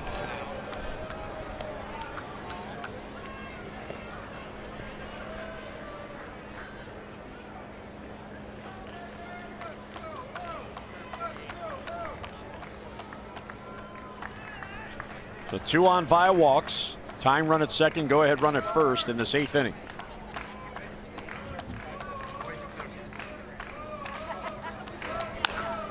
Pops up a breaking ball. He has a play, and he asks for the out. That's a big out for Mendoza. I think it was another changeup, but he got it down and in, and DJ Stewart tried to wait, and then couldn't quite get the bat head to it and popped it up.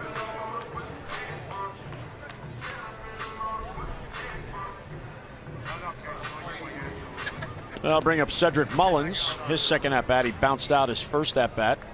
He's in Adam Jones' spot.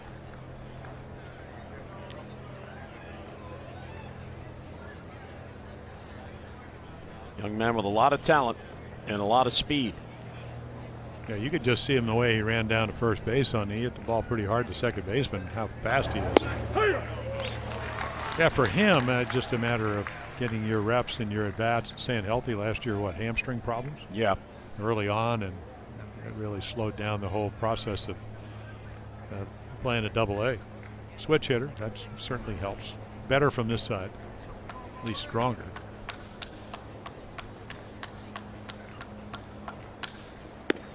One of the things that the Orioles have done in recent years, and Ryan Graham, who runs the minor leagues, has talked about this, is when they feel that a player is capable of a challenge, they'll challenge him. And Mullins, one of the more recent examples, he skipped Frederick. He was at Delmarva in 2016, and then last year was promoted to bully. So he went from low A ball to double A.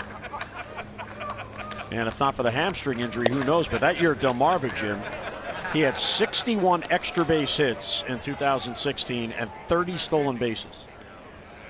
No, he's a player, and I think that you challenge players by actually letting them go up and figure it out if you're going to be patient. So if you're going to make those moves, I mean, it's kind of old school in a way. I mean, why do you want to baby talented players like Cedric Mullins?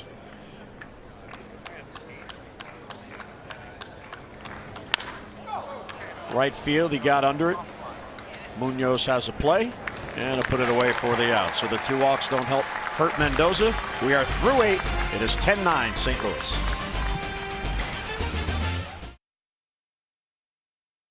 The Cardinals with a 10-9 lead. They trailed at one point 9-1 in this game, but an 8-run 7th inning got it tied. Here's the veteran Josh Edgin, formerly of the Mets, now in the Orioles camp. Yeah, minor league or actually free agent, pitched in the big leagues the last 5 years. So again, you're right.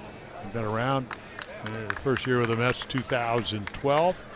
You know, last year with the Mets in 46 games, ERA mid-3s, 365. And again, if you're a veteran.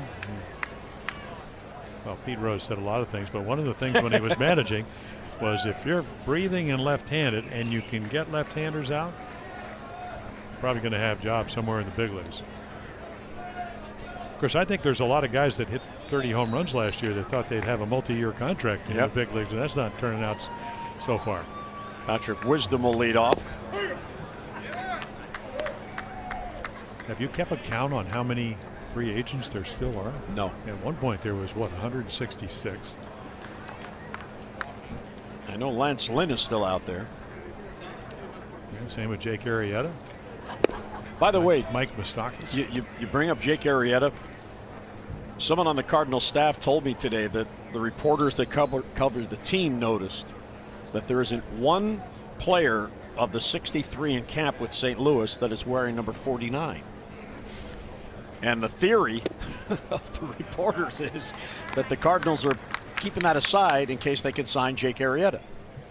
Well, there are a lot of teams. You know, Milwaukee won 85 games last year, 2 more than the Cardinals. And at the end of the day, they have as Mike Matheny would say, they have a very loyal fan base. They usually are up in the popped up right there. But I mean, they're going to draw just about as well as any team in the National League, and so I would imagine they could afford it if they could get the right kind of deal. I mean, everybody's for the right price is trying to get better. And one of the theories about the slow market and the lack of many of those big names still out there is the asking prices of the agents. Well, the irony is that, you know, in a normal year when you turn down the qualifying offer, which is this year was $17.3 million, you get a multi-year deal. You know, the rules have changed. What if a guy signs a contract over $50 million, then you lose a draft choice? Well, they're not getting those kind of offers. I mean, Hosmer got it, what, $144 million over, what, 8 years, I think? 8 years. San Diego. He was looking for 140 for 7.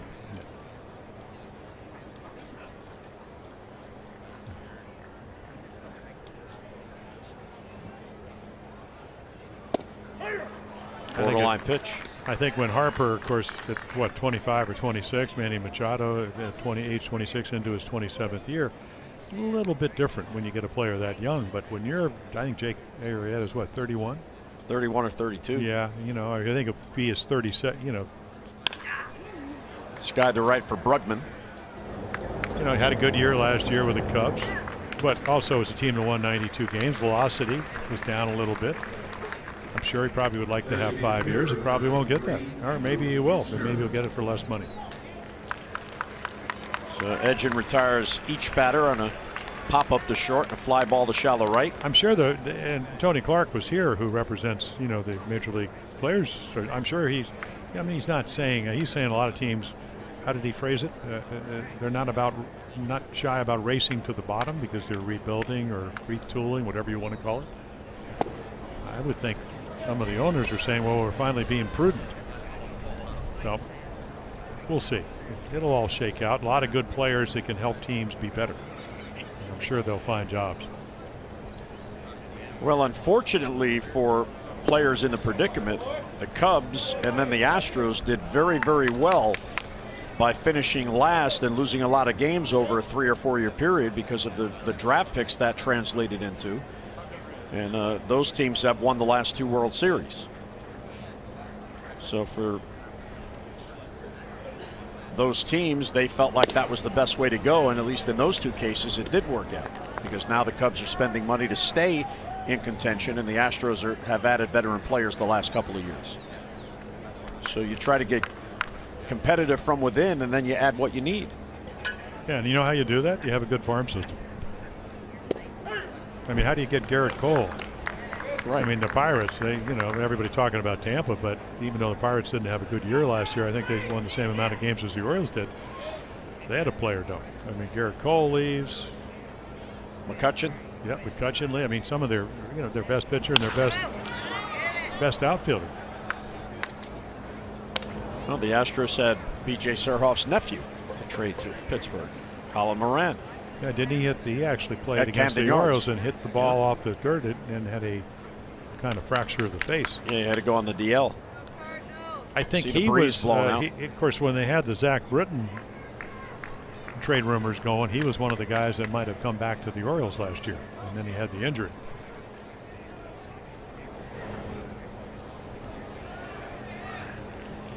Kisner's gone the entire way. It's his 5th plate appearance.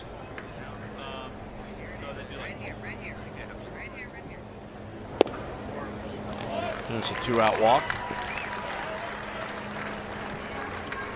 Well, you can see Josh Edgin, again in the big leagues the last 4 or 5 years, he's got a pretty good idea. He knows, Kisner, you may not know who he is, but he's big. There's been a lot of balls, everything in the air at home plate, so make your pitch or don't. I'm sure he didn't want to walk him, but better than giving up a fly ball home run. Oscar Mercado is going to pinch run.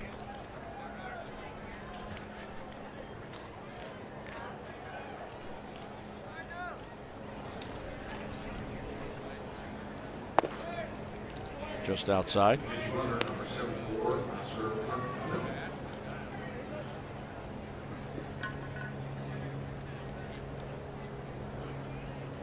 Josh Edgin is the 8th pitcher used by Buck Showalter today. Ooh. Pretty good cut by Harrison Bader. Bader, mentioned from New York, went to Horace Mann High School in Riverdale and then to the University of Florida. There have been 3 players out of that high school to play professional baseball. Bader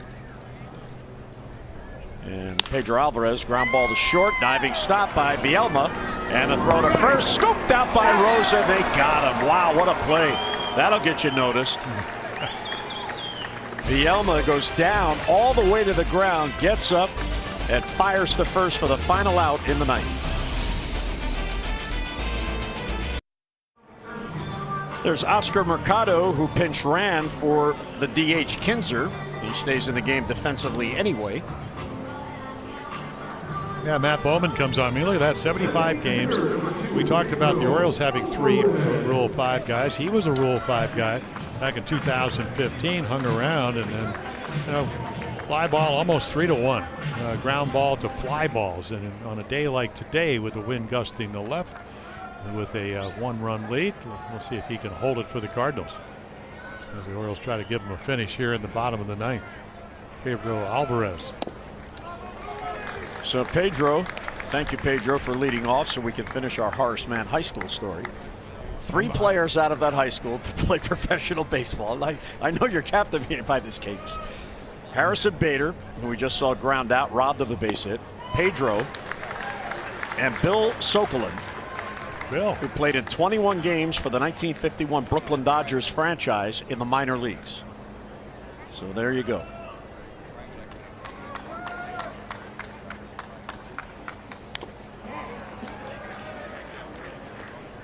I guess that's a foul ball. Paul Emmel didn't put the hands up. Yeah, the nice little change up. Well, we've seen some good change ups from the Cardinal pitchers today. Gann had a great one. Yeah, kind of Gann, I mean, they 8-run innings certainly turned it around, but Gann kind of stemmed the tide, at least the offensive tide by the Orioles in 3 innings. Only the home run to Montcastle. Pedro to right field. That chases Mercado back, and he makes the catch.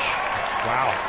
That was loud. Another loud sound. And well, Pedro Alvarez can flat out hit. Had a terrific year for the Orioles last year, or the year before last, with 22 home runs, limited at bats.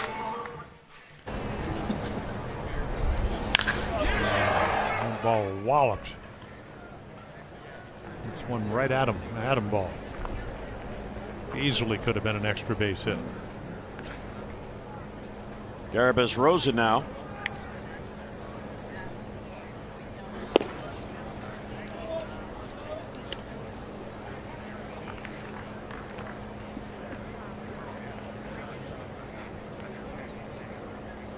Rosa struck out his first at bat in the 7th.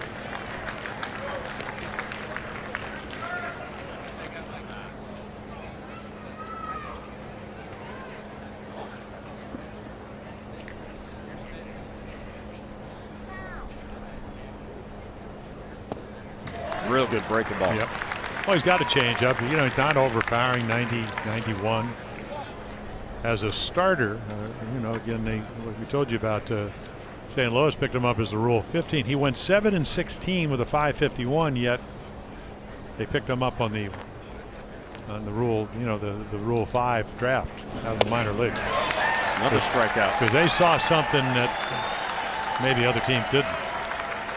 So he's never really been a starter at the big league level, but out of the bullpen, 75 games, and again, he's got a good changeup to go with it, and then a big occasional curveball. The other thing, I mean, you pitch 75 games, only give up 4 home runs, you have the ability to keep the ball in the ballpark.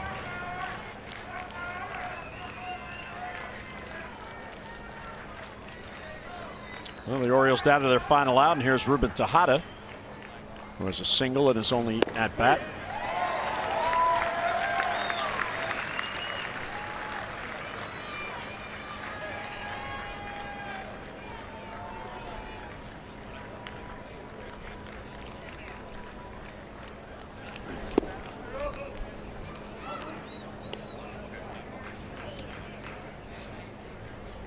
So Bowman trying to get the final out here. He would earn the save. 26 years old. He only had 2 saves last year. No. He was born in Chevy Chase, Maryland. Well, you know, Jim, we always talk about guys. I mean, and again, I mean, he's certainly been a survivor. You know, under 500 in the majors and the minor leagues, but he's got a very deceptive windup. Watch him throw the glove at you. He kind of gets that left arm way out there, and then I'm sure he hides the ball pretty well because, and again, change speed. 3 ways to get you out with a fastball, curveball, and change. And he's an Ivy Leaguer. Really? Played at Princeton. Went to St. Albans School in Washington, D.C. for high school, and then to Princeton. So hot to left field. That's playable for Bader. And he has it for the out. And the Cardinals win it. Down 9-1. They come up with 8 in the 7th, 1 in the 8th, and beat the Orioles by a final of 10-9. So St. Louis comes in and wins it. They get 2 out of 3 on their West Coast trip to the West Coast of Florida. Final score, St. Louis 10 and the Orioles 9. We invite you to join us on Sunday, that is March the 4th, Orioles and Red Sox right here at Ed Smith Stadium. Our coverage on MASN begins at 1 o'clock.